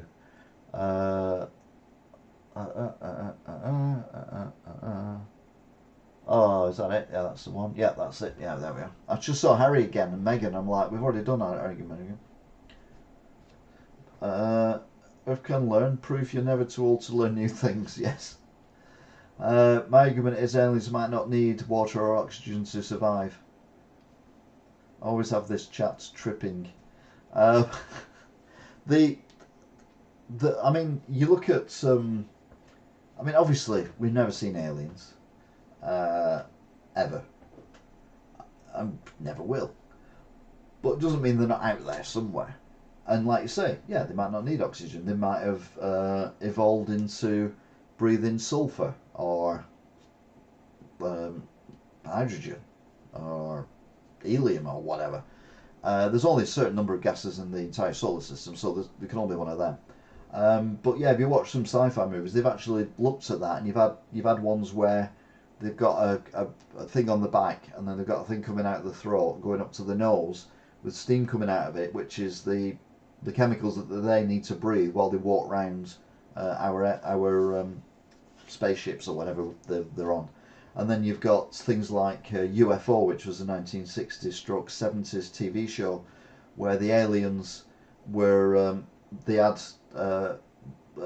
astronauts' helmets on, but when the helmets broke, water came out, or liquid came out, which was green. So yeah, you've got all different stuff going on, and yeah, any of that's possible. And I'm sure in Star Trek Next Generation they had some sulfur-based life forms. So yeah.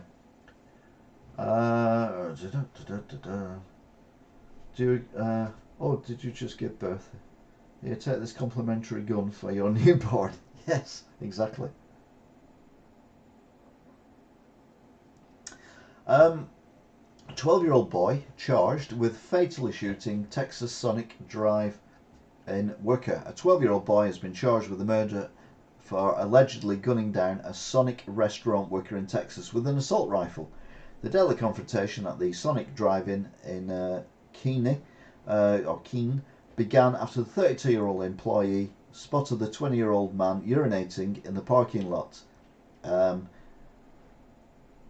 Yeah, and he got shot by a 12-year-old with a semi-automatic weapon in Texas, of course. I mean, America's bad, but Texas seems to be the focal point. Someone else has lost their lives for no reason. Is that the same thing? Am I repeating myself? Yep, that's the same thing, so I'm not going to do that one. So we'll go straight to Family Guy. Ouch, ouch, your fault making me play, so your shop gets advertising. Oh, he got injured doing the rugby. Just casually with an assault rifle. 12-year-old casually with an assault rifle. Seth MacFarlane quits Family Guy amid Hollywood writers' strike. He's no longer part of the family. Family Guy and American Dad creator and star Seth MacFarlane has called it quits amid the ongoing contentious Hollywood writers' strike. The 49-year-old and his showrunners, Brian Boyle, Matt Wiseman, Rich Apple and Alex Sulkin, walked out in support of the ongoing Writers Guild of America work stoppage. Deadline recently reported MacFarlane, who has voiced Family Guy since it started, has had enough and he wants to support the people who write the programmes. I thought he wrote it, to be fair. Does that mean he's quit or he's just on strike with them?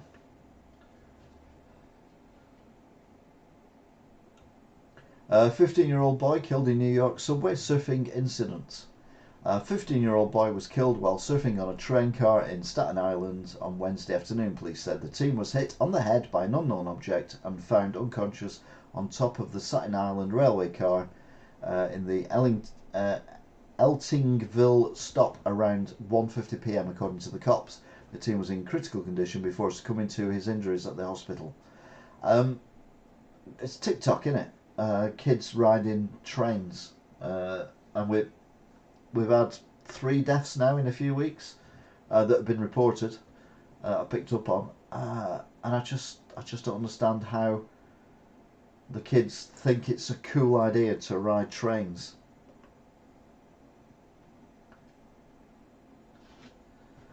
Family Guy's funny, but Simpsons is so funnier. If you're on the right level, probably can't say on here. Probably stopped until the writers are back. Yeah. Ohio woman, 77, marries herself. She's taking self-love to a whole new level. Ooh. An elderly Ohio woman recently married herself in a touching ceremony dedicated to what matters most. Dorothy Dottie Fidel, 77, wore a white dress and a veil and decorated her walker for the Saturday event. Fidel, who lives at Old Bannon Terrace Retirement Home in Goshen, told the outlet that she got the idea from a neighbour who saw a woman do something similar on television. Well, I mean, if you can't love yourself, how can you love anyone else? They looked nervous. Cabby tapped to help Harry and Meghan in a getaway recounts ride. That's what?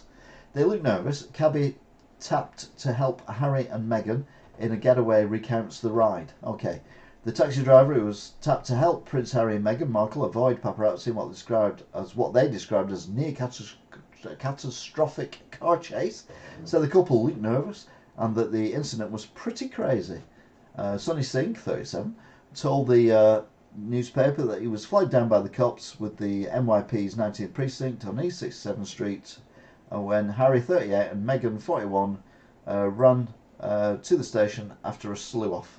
So yeah, it doesn't say anything about it being absolutely terrifying though. Mind you, he's a taxi driver in New York. Inside the drama of Prince Harry and Meghan Markle's New York City paparazzi chase ordeal. Police sources are casting doubts on Prince Harry and Meghan Markle's claim they were targeted in a near catastrophic paparazzi chase on Tuesday night, saying that the incident was definitely not a 2-hour ordeal or the couple was definitely not the 2-hour ordeal the couple portrayed.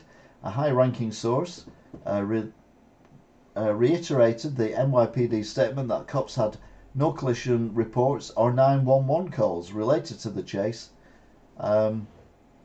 So yeah, Was it a bunch of lies? Were they taking advantage of a situation by bringing up the memory of his late mother? NYPD investigating Prince Harry and Meghan Markle's near catastrophic car chase. Police are investigating after Prince Harry and Meghan Markle said they were caught in a near catastrophic 2-hour paparazzi car chase following an event in Manhattan. Law enforcement says the high profile couple's police escort was forced to drive around and hide in a driveway to avoid dogged photographers while accompanying Harry 38 and Meghan 41.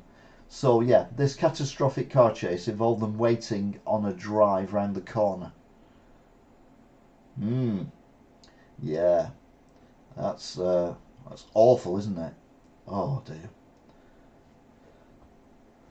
Meghan is fit, I'll be honest, and Harry's funny. Okay.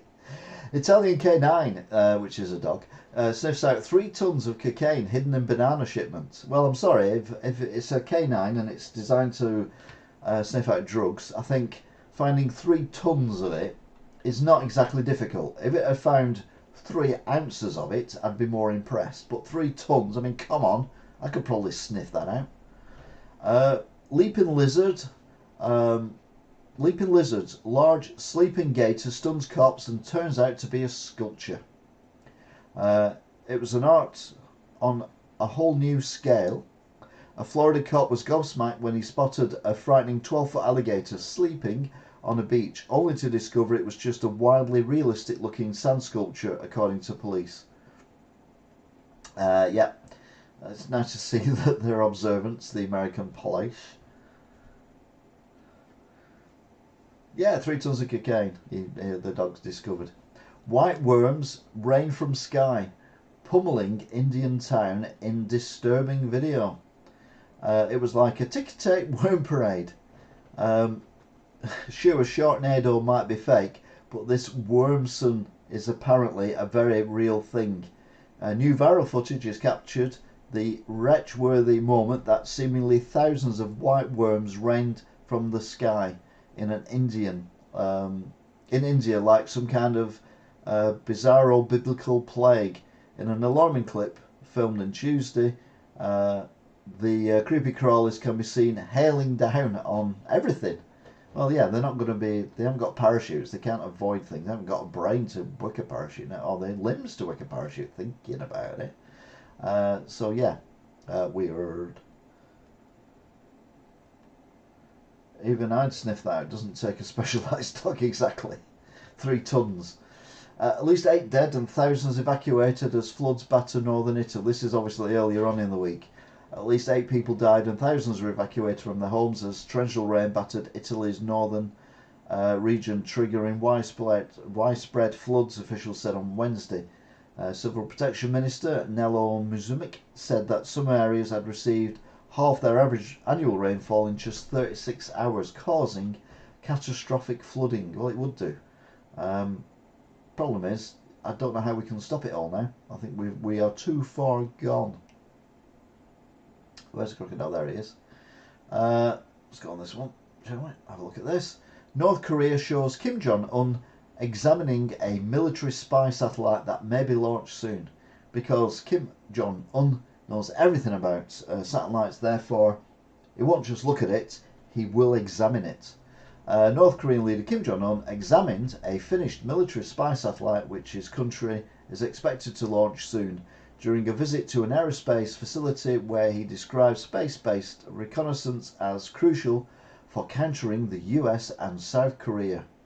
Kim, during Tuesday's visit, approved an unspecified future action plan in preparations for launching the satellite. Now, the future unspecified action plan would be to put the satellite on top of a rocket and fire it into space, I would assume. It's raining worms, hallelujah, it's raining worms, oh yeah. Creepy, crawly, smelly, folly. Yeah. Yeah, very good. Smiley Mac. Driver stops to help turtle on a busy Florida highway and causes a multi-vehicle crash. A driver caused a multi-vehicle crash after stopping on a busy Florida highway to help a turtle across the road. Dashcam footage released by the police shows the crash, which included a semi-truck, happened on Tuesday on US 311 in Walton County, according to Walton County Sheriff's Office. We can all do better to protect the wildlife and natural inhabitants of a great state, the Sheriff's Officer said in a statement. Just don't cause massive car crash and mayhem whilst doing it, he added. The turtle won the race, but at what cost? Well, he lived, didn't he? Texas pre-shooter 4 shoots unsecured pistol at a 1-year-old sibling. A preschool, so we're not even school kids now, we are preschool, opened fire on their 1-year-old sibling inside the Texas home on Tuesday, according to the police. The 4-year-old found the unsecured pistol inside their Houston house and unintentionally shot the toddler. The young child was rushed to hospital but does not appear to have sustained life-threatening injuries. Deputies are still investigating the incident. Well, the incident is caused by parents who let their children access guns. And I say children, I mean toddlers in this case. I mean, come on. A majority of voters in progressive Oregon regret decriminalizing drugs, a survey says. The majority of voters in progressive Oregon want to overturn the decriminalization of drugs, blaming the lenient approach for rising crime and homelessness. The survey conducted last month by a Portland-based firm found that 51% of the 500 respondents felt that the measures, 110 which decriminalise the possession of personal accounts of drugs, including heroin, meth and the rest, was the wrong choice. So it was a massive public opinion thing they did. They've interviewed 500 people and 51% of the 500 people in a whole city have said we think it was a bad idea after all. I mean, probably more than 500 do, but I wouldn't say 500 is a reasonable amount in a city the size of whatever the size of the city is. Yeah? No? I don't know. Anyway, where are we up to? Is that the tents? That's the tent. So we'll go to the green one.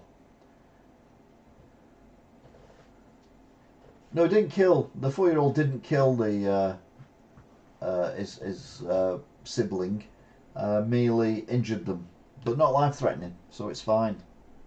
Let's not worry about it. Let's move on. A fisherman is feared eaten by a bear after a human head found near a lake. Officials in Japan believe a missing fisherman was mauled and decapitated by a bear after a human head was discovered near a lake. I'm not even pronouncing the guy's name, unfortunately. He was 54 and was last seen early on Sunday when a boat dropped him off on the Lake Shimura in Hokkaido. The news agency reported a boat operator later saw a large brown bear nearby with waders hanging out of its mouth. When they called back, they couldn't find the guy, but they did find a human head. Now, they don't say whether the human head was actually this guy's or not, so it might not even be him. Oh, the 4-year-old needs more target practice. World's oldest, most complete Hebrew Bible sold for $38.1 million at an auction.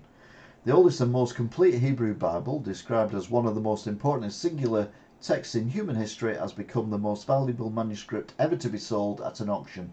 The Codex Samson is more than 1,000 years old, dating from the late 9th or early 10th century, and sold for $38.1 million at Sotheby's in New York. Now, I have a problem with this. Many problems. One is, it's a Bible that was written 1,000 years ago, which was 1,000 years after Jesus died and did all these miracles and everything. And it's the earliest one we've got, and it's 1,000 years old, which means 1,000 years after the event is when they started writing it down. So dare say before that it was a spoken thing. You tell the old people in the village or the town would relate the story to the youngsters, who would learn the story because it'd be repeated to them over and over again because they wouldn't have TV and smartphones. And the story would be repeated. It'd probably be slightly embellished, and then that would then get repeated again. So imagine 1,000 years of Chinese whispers, and then someone writes it down. So that's one problem. The other problem is, if it is, quote, one of the most important and singular texts in human history, why is it being allowed to be kept in private hands? Why is it not given to or donated to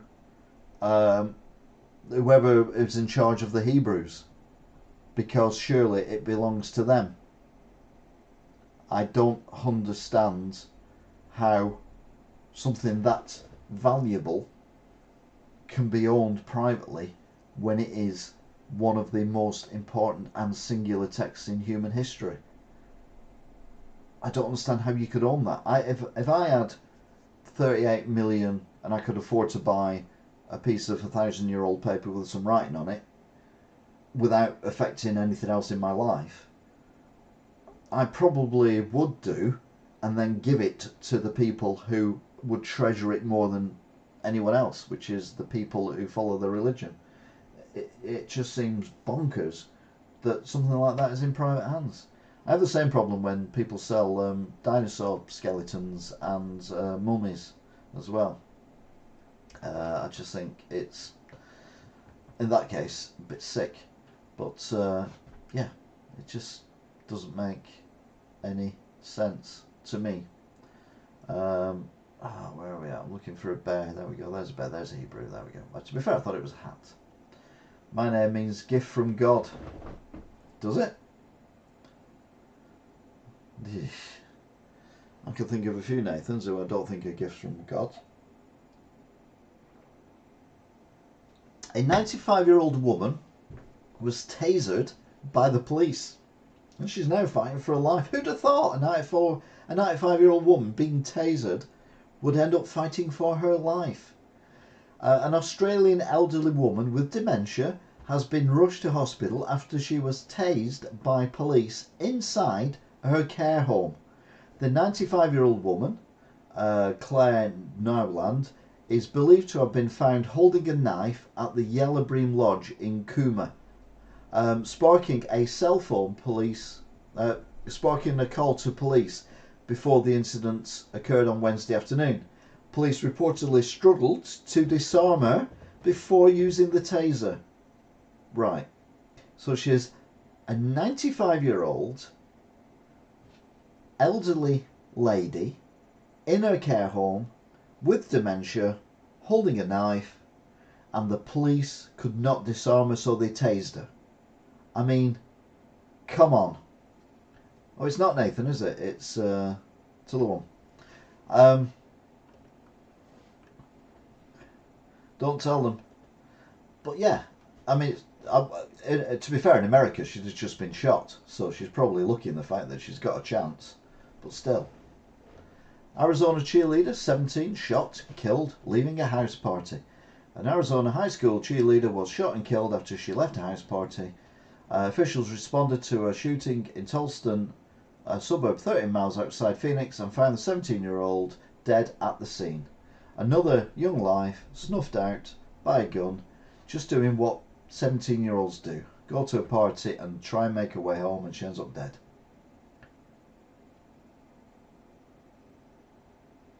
Nathaniel. Hang on a minute. I said Nathan. Yeah. Okay, whatever. Queen Elizabeth would have said Meghan Markle's coronation absence was probably for the best, Diana's ex-butler says. Anything Paul Burrell's got to say, in my opinion, is a complete waste of time. The guy is a waste of a human life. So let's move on. Oh, God. Prince Harry, celebrity publicist, says Prince Harry and Meghan were not reasonable with the New York City privacy. A celebrity publicist claimed Prince Harry and Meghan Markle acted unreasonably by not allowing photographers to take pictures of them ahead of their so-called near-catastrophic paparazzi car chase through Manhattan. Rob Shute, the former publicist for the stars like Jennifer Lopez, P. Diddy and Princess Michael of Kent, claimed that the royal couple practiced poor media strategy. Yeah, they've been practicing more poor media strategy ever since they got together. This is the only channel I've been able to watch for like years. Every other channel I get bored. Yeah, but every other channel you can't actually talk to the person who's actually doing the channel, can you? So yeah. Massive fire erupts in Charlotte, North Carolina's South Park area. Oh my God, they killed Kenny. You bastards. A huge fire has broken out on Thursday at a construction site in Charlotte, North Carolina's South Park area, with police urging public to stay away. Yeah, if I saw that going on, I wouldn't go anywhere near it, I'll be honest with you. I might be a brave man, but I'm not stupid. Well, yeah, okay, maybe a bit. Sad story. Pall Mall warned New Yorkers cold hearts before taking final flight. This is a sad story. He was the Big Apple's first bold-faced bird. Pall Mall, a celebrated red-tailed hawk who's made his nest on the facade of a ritzy Upper East Side apartment building, ushering in a widespread appreciation for urban wildlife, died on Tuesday. He was believed, now this is a bird, to be about 33 years old. Pall Mall was such a character and so charismatic, Jessica Wilson, the executive director of New York City Audubon, told the Post. He really captivated New Yorkers for many years. People loved him. He was great, and he ate the pigeons as well, so that was even better. Yeah, something similar to that on my vlog coming up on tomorrow. A Texas professor flunked the whole class after ChatGPT wrongly claimed it wrote all their papers. Now the bots are plagiarizing us. A professor at Texas A&M University allegedly flunked his entire class after the artificial intelligence program ChatGPT took credit for writing their final paper, according to school sources. Agricultural Professor Jard Mum sent students an email on Monday informing them that he'd put their homework through the application and a AI chatbot incorrectly determined they'd been cheating. And every other channel doesn't have such fun in the comments. They should turn their heating off. Poor birdie. Because it just randomly came up on my feed one day, smiling. I looked and I thought, I actually know this guy. This is why I'm going down with the shit with this channel. I will watch everything. So strange. The vlog tomorrow, going back to week 1 again. No, we're going to keep going. Keep going. Continuous vlog. We're not doing season 2, episode 1. We're not doing that. Nah. I only found this channel from the old shop and watch most things he posts. I'm reading it. Whoa! I've suddenly got into the talking about myself in the third person there. A 15-year-old boy opens fire on a McDonald's employee during an attempted robbery. A 15-year-old boy armed robbery at a McDonald's. Anyway, a 15-year-old boy allegedly opened fire on a McDonald's employee during a robbery attempt outside the Florida fast food restaurant on Thursday morning. He approached the fast food worker at about 1:30 a.m. outside the McDonald's and fired off 3 shots. Yeah, teenagers getting older guns. America, why can't you see that this is just insane? In the membrane. Wagner leader accuses Russian troops of fleeing Bakhmut. Well, let's look into what we saw earlier on. The Wagner leader is accused of trying to sell the whereabouts of the Russian troops to Ukraine so that Ukraine can kill them. So I think if I was a Russian troop and I was in that area and I was one of the guys that you'd actually offered to tell Ukraine where I was so I could be murdered, I would possibly not stay there. I don't know, call me old-fashioned and all that. Anyway, the head of the brutal Wagner mercenary group again took aim at the Russian army on Thursday, accusing it of putting fighters at risk by fleeing the site of some of the bloodiest fighting in the war. He has repeatedly accused Russian military officials of not doing enough to support his paramilitary force. Said irregular Russian troops are abandoning ground north and south of Bakhmut, the war-torn city where fighting has become so intense it's been dubbed. Yeah, they won't go there. Give me the money or the Big Mac gets it. Yeah, I can imagine that the leader of the Wagner Group may accidentally fall out of a hotel window sometime in the near future, or suspiciously commit suicide with 50 bullets from a semi-automatic weapon fired straight into his head. Because you can't say stuff like that with Putin around. Humpback whale washes up on Long Island. The 17th beached along East Coast this year already. Another humpback whale was washed up on Long Island on Friday, making it the 17th time that one has been found beached along the East Coast this year. The 18 to 20 foot whale was found stranded, 19 foot then, was found stranded on the shore of Robert Moses State Park by bystanders around sunrise, officials said. The Atlantic Marine Conservation Society said it was alerted to a floating whale carcass about 1 mile south of Ocean Beach.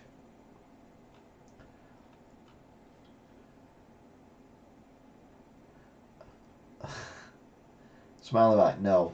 A child shot near Staten Island playground. A child was shot near a playground on Staten Island on Friday afternoon, police and sources said. The boy, who sources believe to be a teen, was shot just before 4 p.m. around Fulton and Warren Streets near the Stapleton houses, according to cops. They rushed the youth to Richmond University Hospital, and the extent of his injuries are not immediately clear. So yeah, another teenager getting shot in America. Later gator, Oregon cops bag an alligator using tips from the crocodile hunter. Crikey, they can thank Steve Irwin. Oregon police captured an alligator bizarrely running wild in a woman's driveway using tips from the classic wildlife TV show The Crocodile Hunter, Florida officers said Friday. Cops' jaws dropped when they spotted the habitat-defying 3-foot gator in the fur-dotted mountain town of Grants Pass on Monday. Yeah, he caught a 3-foot alligator. Well done, mate. I mean, you know, what a hero. Mind you, the last copper who went near a croc, it was made of sand. President Biden looks confused, almost tumbles down the stairs at G7 summit. President Biden looks confused. This is news, is it? A confused-looking President Biden had to be gently guided by Japanese leader on Friday before tripping and almost falling down some stairs. The oldest ever president looked confused as First Lady Jill Biden led him by the hand to meet his Japanese counterpart and his wife for a photo op in Hiroshima ahead of the Group of 7 summit there. Yeah. Sadly, I don't think he's fit to be the President of the United States of America, and I don't know how else could do it. He's cute. Do you think you let him? He'd let you pet him? I don't think President Biden is cute or let you pet him. You're obviously on a different story from me. You're on about the crocodile, aren't you? I assume. I hope you are anyway, otherwise I'd be very, very confused and very worried as well. Transgender cyclist stands alone on a podium after winning a female race.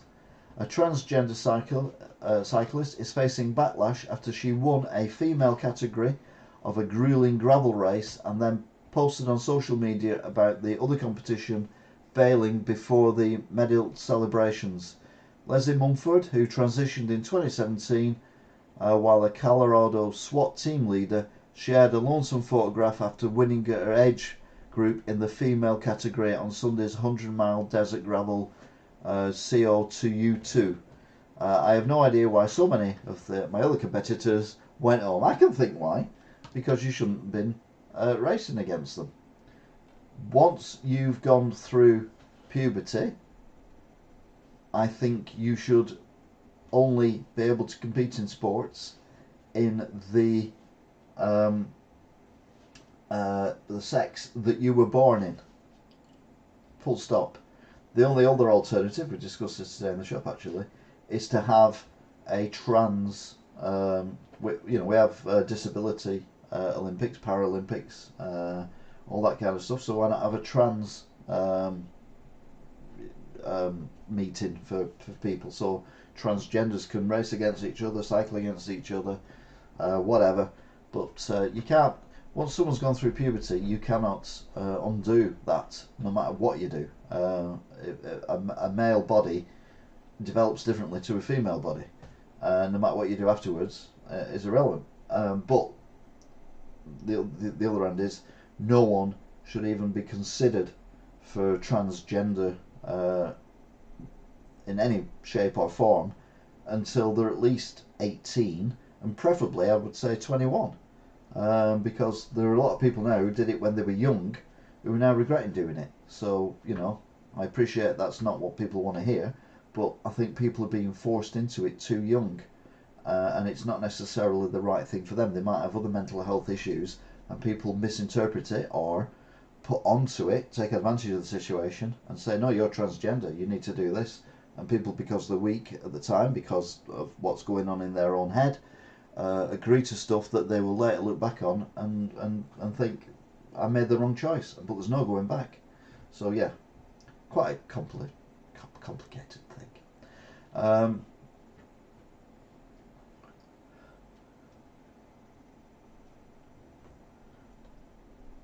Does he not know how steps work? What a crock. Female race. Sorry, haha. I know it's taboo in 23.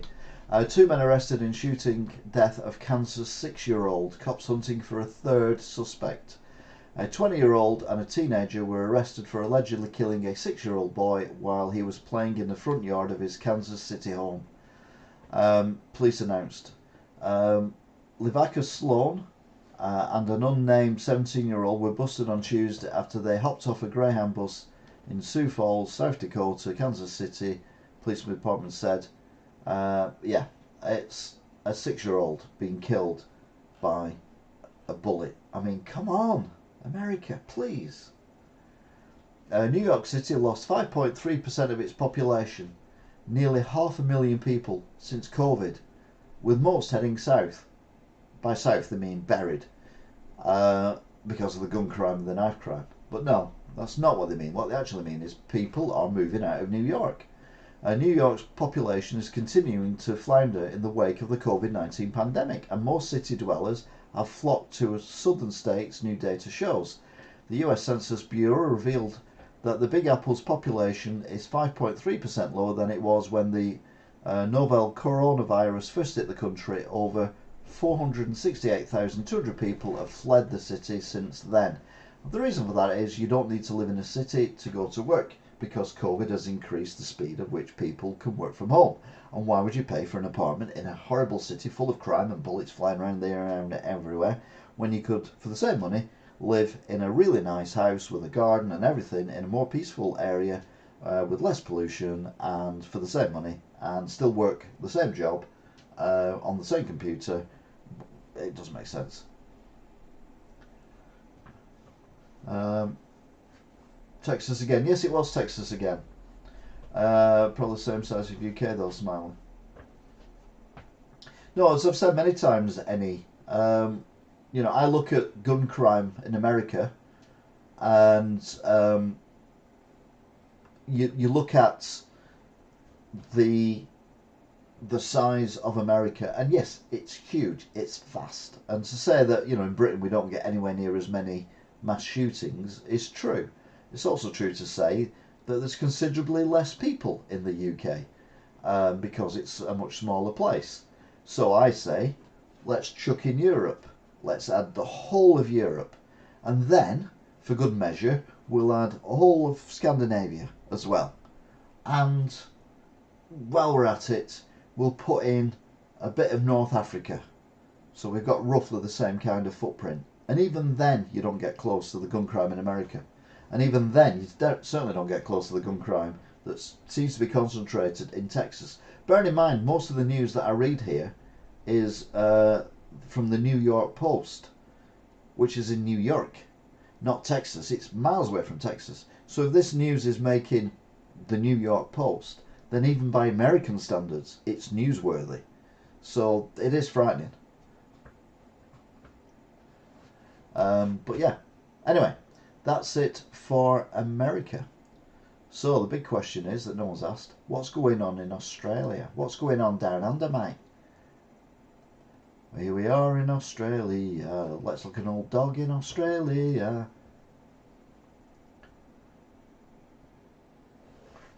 Yeah, they do have a massive problem, Annie. That's what I keep saying. Sort your gun laws out, sort your kids out, and all that kind of stuff. But what they don't do listen to me because they don't know who I am. I don't know who I am half the time. That's because I'm on the Guinness. Anyway, the world's oldest dog turns 31.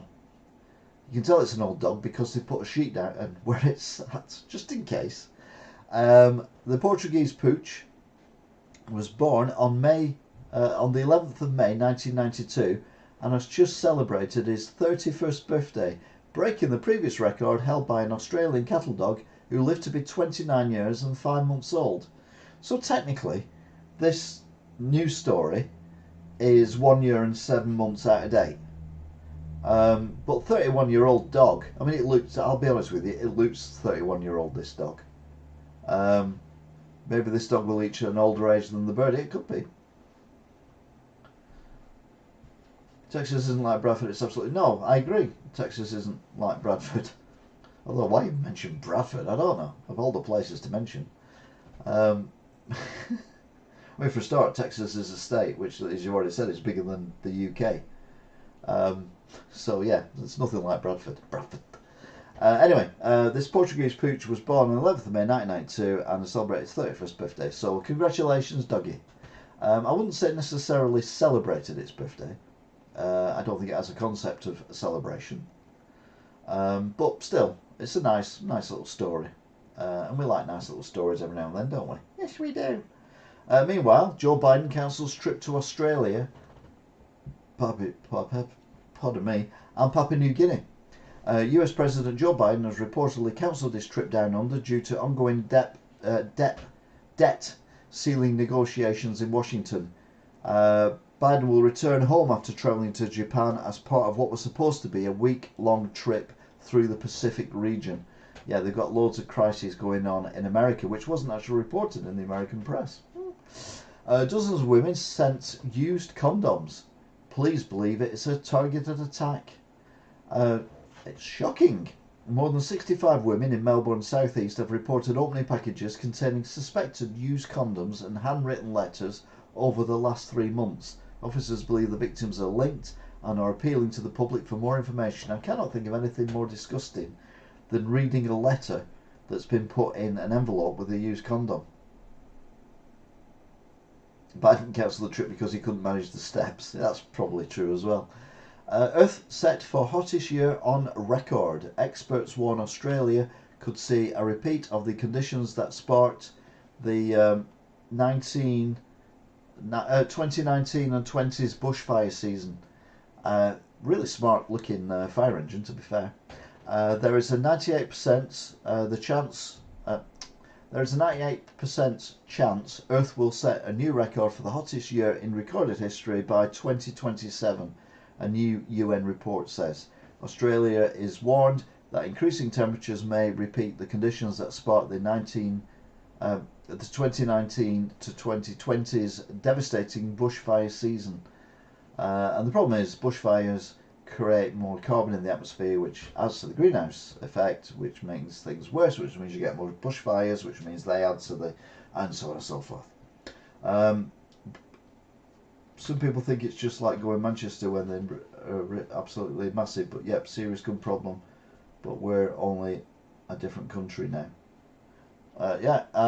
Smith's crisps are still a thing in America, in Australia. Who knew? Smith has recalled packets of its popular cheese and onion and original chip flavours due to the possible presence of plastic. I'm like, yeah, they're wrapped in plastic bags and put in plastic bags. But apparently no. The original 6-pack and 19-gram packets, which were included in the 20-pack of Fun Mix, have been pulled off shelves in New South Wales, Queensland, Victoria, Southern Australia and Western Australia. The cheese and onion 45-gram and 170-gram packets, which were available in New South Wales and Queensland, have also been recalled. So if you open up your packet of Smith's crisps and there's some plastic in there, don't eat it. Popular Chips Council, lucky we still have our crisps, exactly. Aussie Mints releases limited edition £2 Vegemite coin, celebrating 100 years of the Aussie staple. The first time I heard of Vegemite was Down Under by the Men at Work. Vegemite sandwich. Basically, it's Marmite.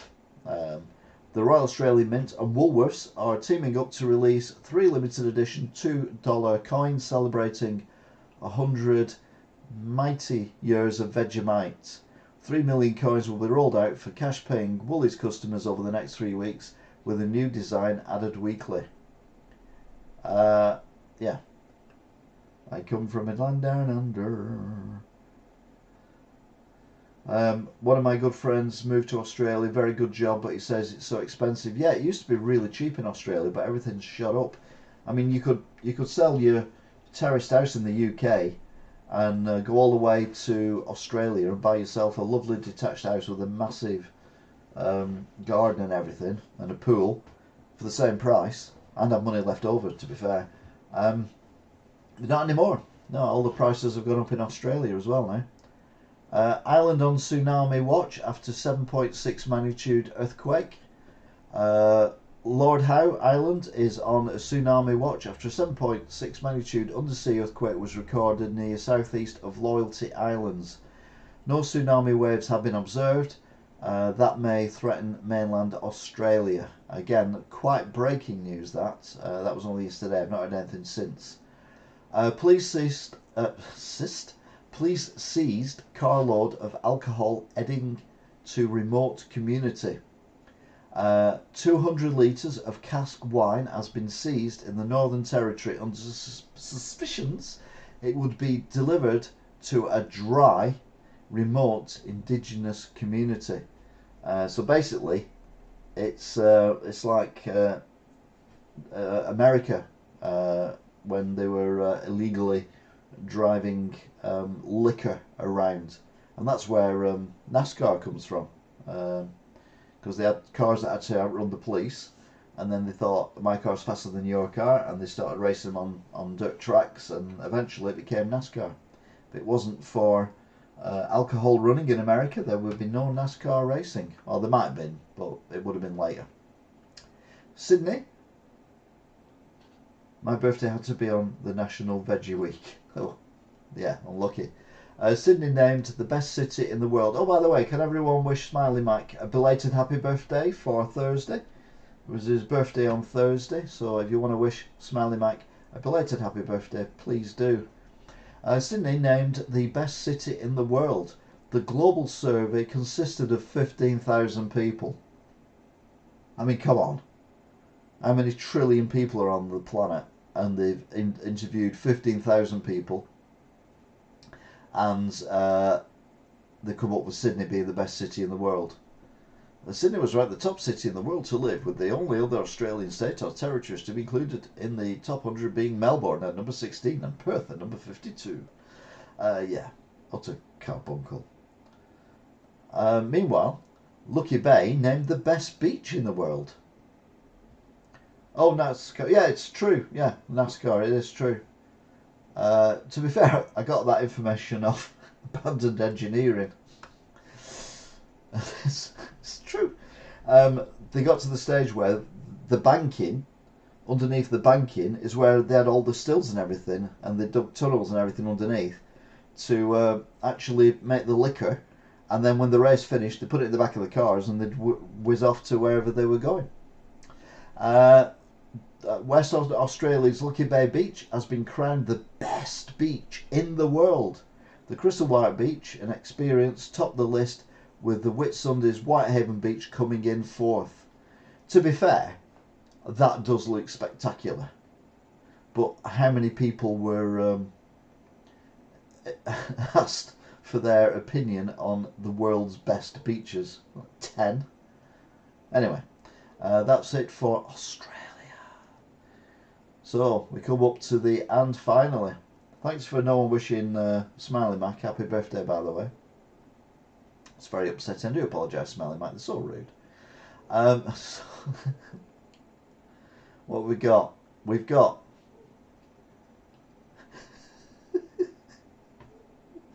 I don't know. I'm going to say this with a straight face, but we'll give it a go. Um, an inch long cockchafers invading UK homes and whacking people in the face.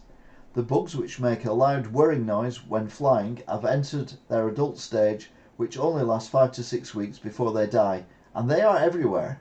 Now, I'll be honest with you, I've never seen one of them before in my life.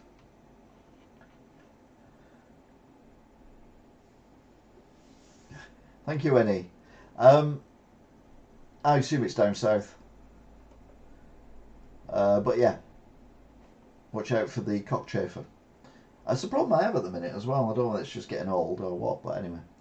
Fake Madeleine McCann was hospitalised for hours and is quitting social media. Alright, like I care. Flasher ridiculed by laughing victim for having a penis smaller than her dog. Now, I wouldn't say I'm, endowed in that area. I mean, I'm at least 6 inches, so, it's not too bad. But I like to think that mine is bigger than any dog. I mean, the whole dog, obviously. A flasher who pulled out his dodger and performed a sex act in front of a woman reportedly ran away with hurt pride after his victim laughed at him and said his penis was smaller than her dog's penis. It's like... Oh, now remember the ceasefire in the Gaza Strip? Didn't last long because Israel-Gaza ceasefire broken after a bloke accidentally hit the missile launch timer. A ceasefire has been agreed after 1,500 rockets have been fired into Israel by Palestine Islamic Jihad, but it lasted just 15 minutes after someone leant on a launch timer by mistake.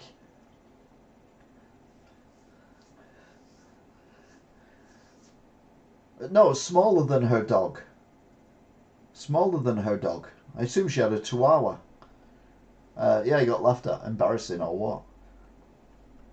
A Russian probe set to land on Hell Planet with sulfuric rain and 400 degrees Celsius temperatures.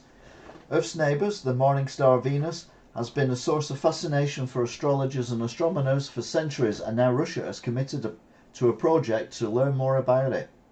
Let's hope they put Vladimir Putin in the first exploration mission and then let him walk around in 400 degrees.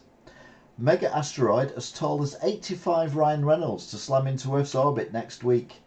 And you're like, 85 Ryan Reynolds? Why are we measuring things with celebrities? I'm sure we had this same thing a few weeks ago, even last week, where it was so many... who was it? Was it the tall guy off of Pointless? Was it him? I can't remember. Richard Osman. But anyway, this is 85 Ryan Reynolds to slam into Earth's orbit next week. Now, Ryan Reynolds is not a big guy, as far as I can make out. So I could imagine that would be the equivalent of 18 Richard Osmans.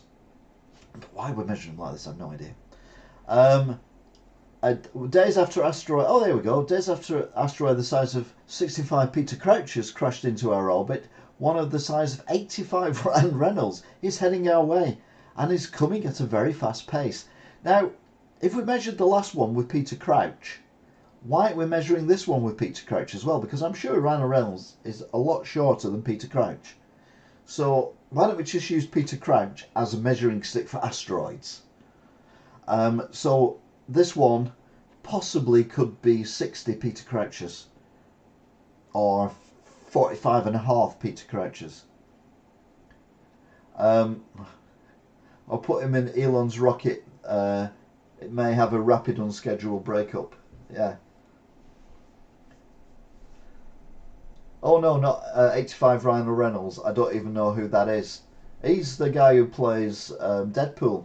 Hence the Deadpool. Hence the Deadpool thing up there. Yeah, he plays Deadpool. And he also owns Wrexham Football Club, as you do as an American. Is he American or Canadian? But anyway, actor. It's so nice we all have a Ryan Reynolds in our back pockets to compare it with. Yeah, what do you measure a thing with? Oh yeah, I'll measure it with Ryan Reynolds. I mean, it's like the thing, we have an asteroid coming towards us that weighs the same as 155,000 elephants or something daft like that. Why would he just say how much it weighs? Russian scientists found cosmic sperm spheres at UFO crash site, expert says. Oh, Soviet Union officially dismissed all UFO reports as Western propaganda, but a group of Russian scientists working in secret made some hair-raising discoveries. So it turns out. They found cosmic sperm spheres. Now we're going for old animals, aren't we? We've had the old dog, we had the old bird that sadly passed away. What about a goldfish? Invincible pet goldfish with murderous streak, aged 22, and nothing will kill it. Well, take it out of the water, job done. A murderous goldfish has managed to live through 6 prime ministers. That's not difficult. I mean, I've got a grandson who's lived through 4, and he's only 5. With its owner having had 2 kids grow up during the fish's lifetime. So, I don't know why it's a murderous fish. Talking of murderous, silence. Oh dear, she's turned into a cat this week. I've never picked an elephant up. It can't be that heavy, right? No, I'm sure if you ever get the chance to pick an elephant up, you'll find it dead easy. A giant £4 billion moon replica with a simulation room planned for top of Dubai skyscraper.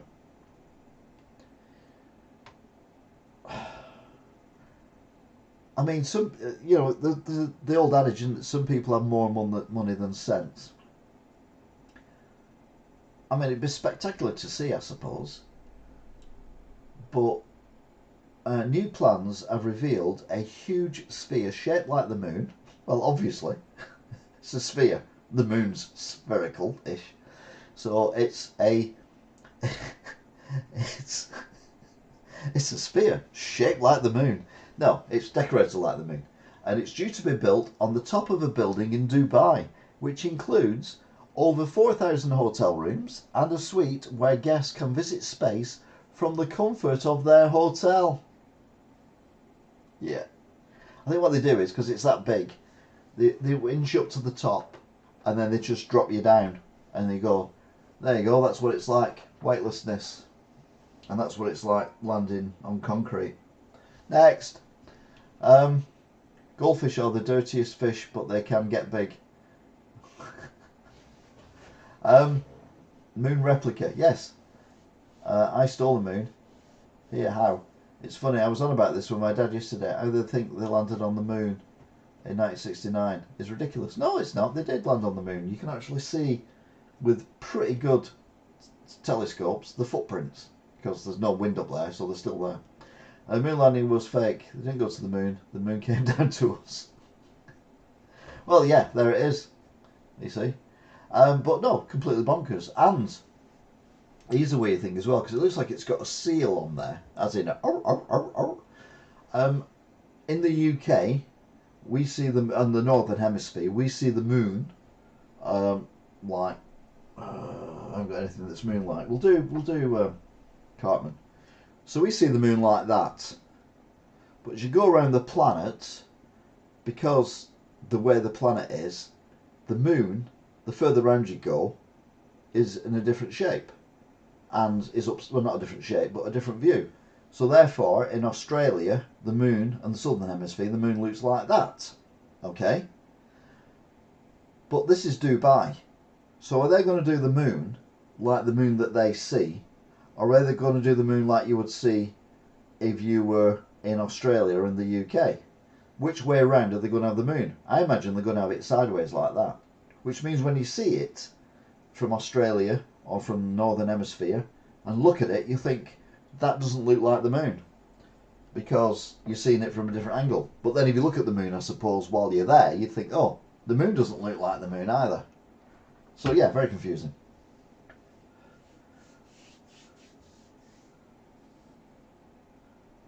I can't unsee it now.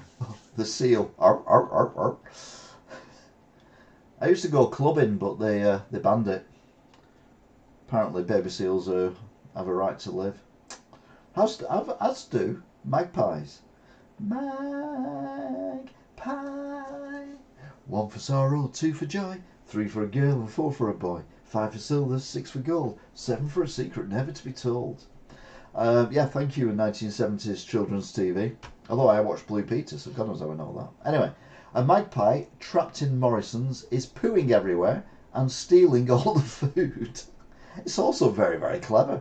I know what I'll do. I'll move into a supermarket.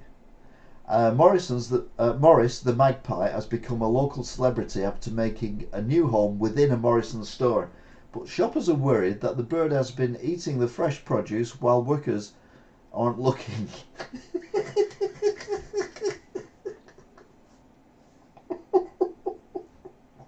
I really should read these before I read them out.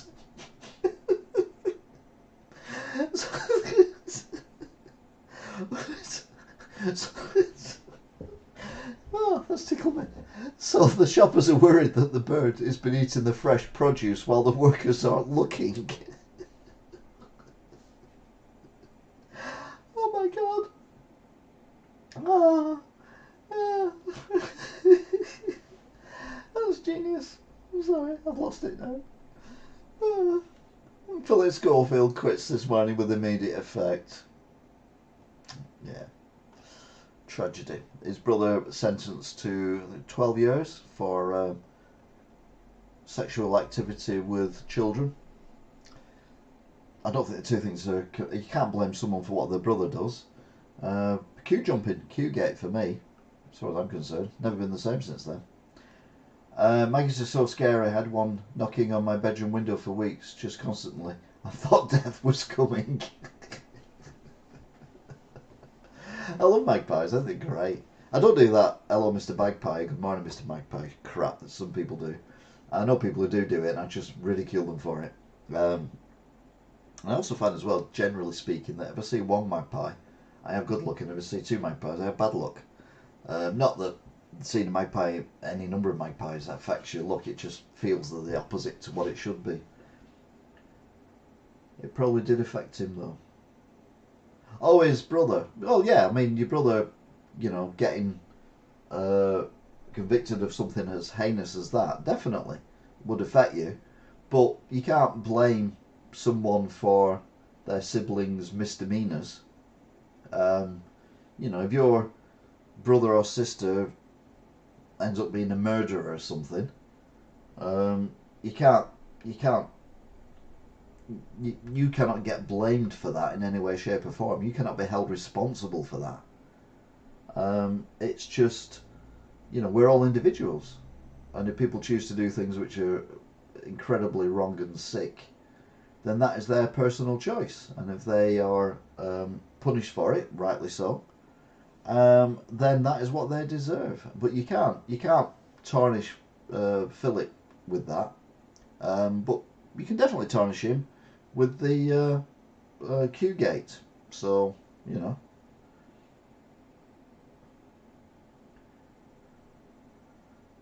I found out the bird was just knocking, thinking it was in combat with another bird. Obviously had a nest. I've never been so scared because of the reflect. Yeah, I figured that out. It's like cats when they see their reflection, they you know, that kind of thing at it. Anyway, that is it for this week. Oh my god, I thought it'd be a short one today. We've been on for 2.5 hours. Jesus Christ. It was massive. It's not what she said. Oh, it is it? 6 inches.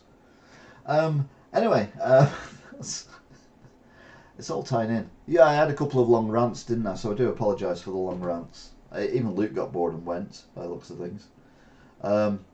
Sean's gone to bed with 2 nurses' injuries. Anything else going on? I'm live on channel. Someone's waiting for a reply, but when I was trying to switch to it, it won't let me. Yeah, we can't find it, that. Yeah, we can't find it. Yeah. Oh, there he is. How do you fix it? No idea. I don't fix stuff. I can't fix stuff. I just break them more. Break. No, it's B-R-E-A-K. Put break as in them more. There's a guy in Lee Market.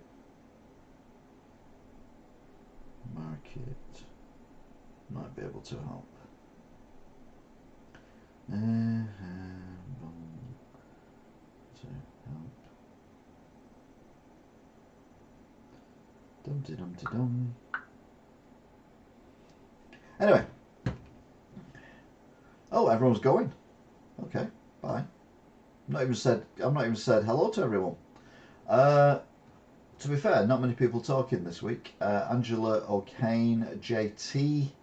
Actually, JT, if you're still listening to this, you can go for your break because we've been on for 2.5 hours.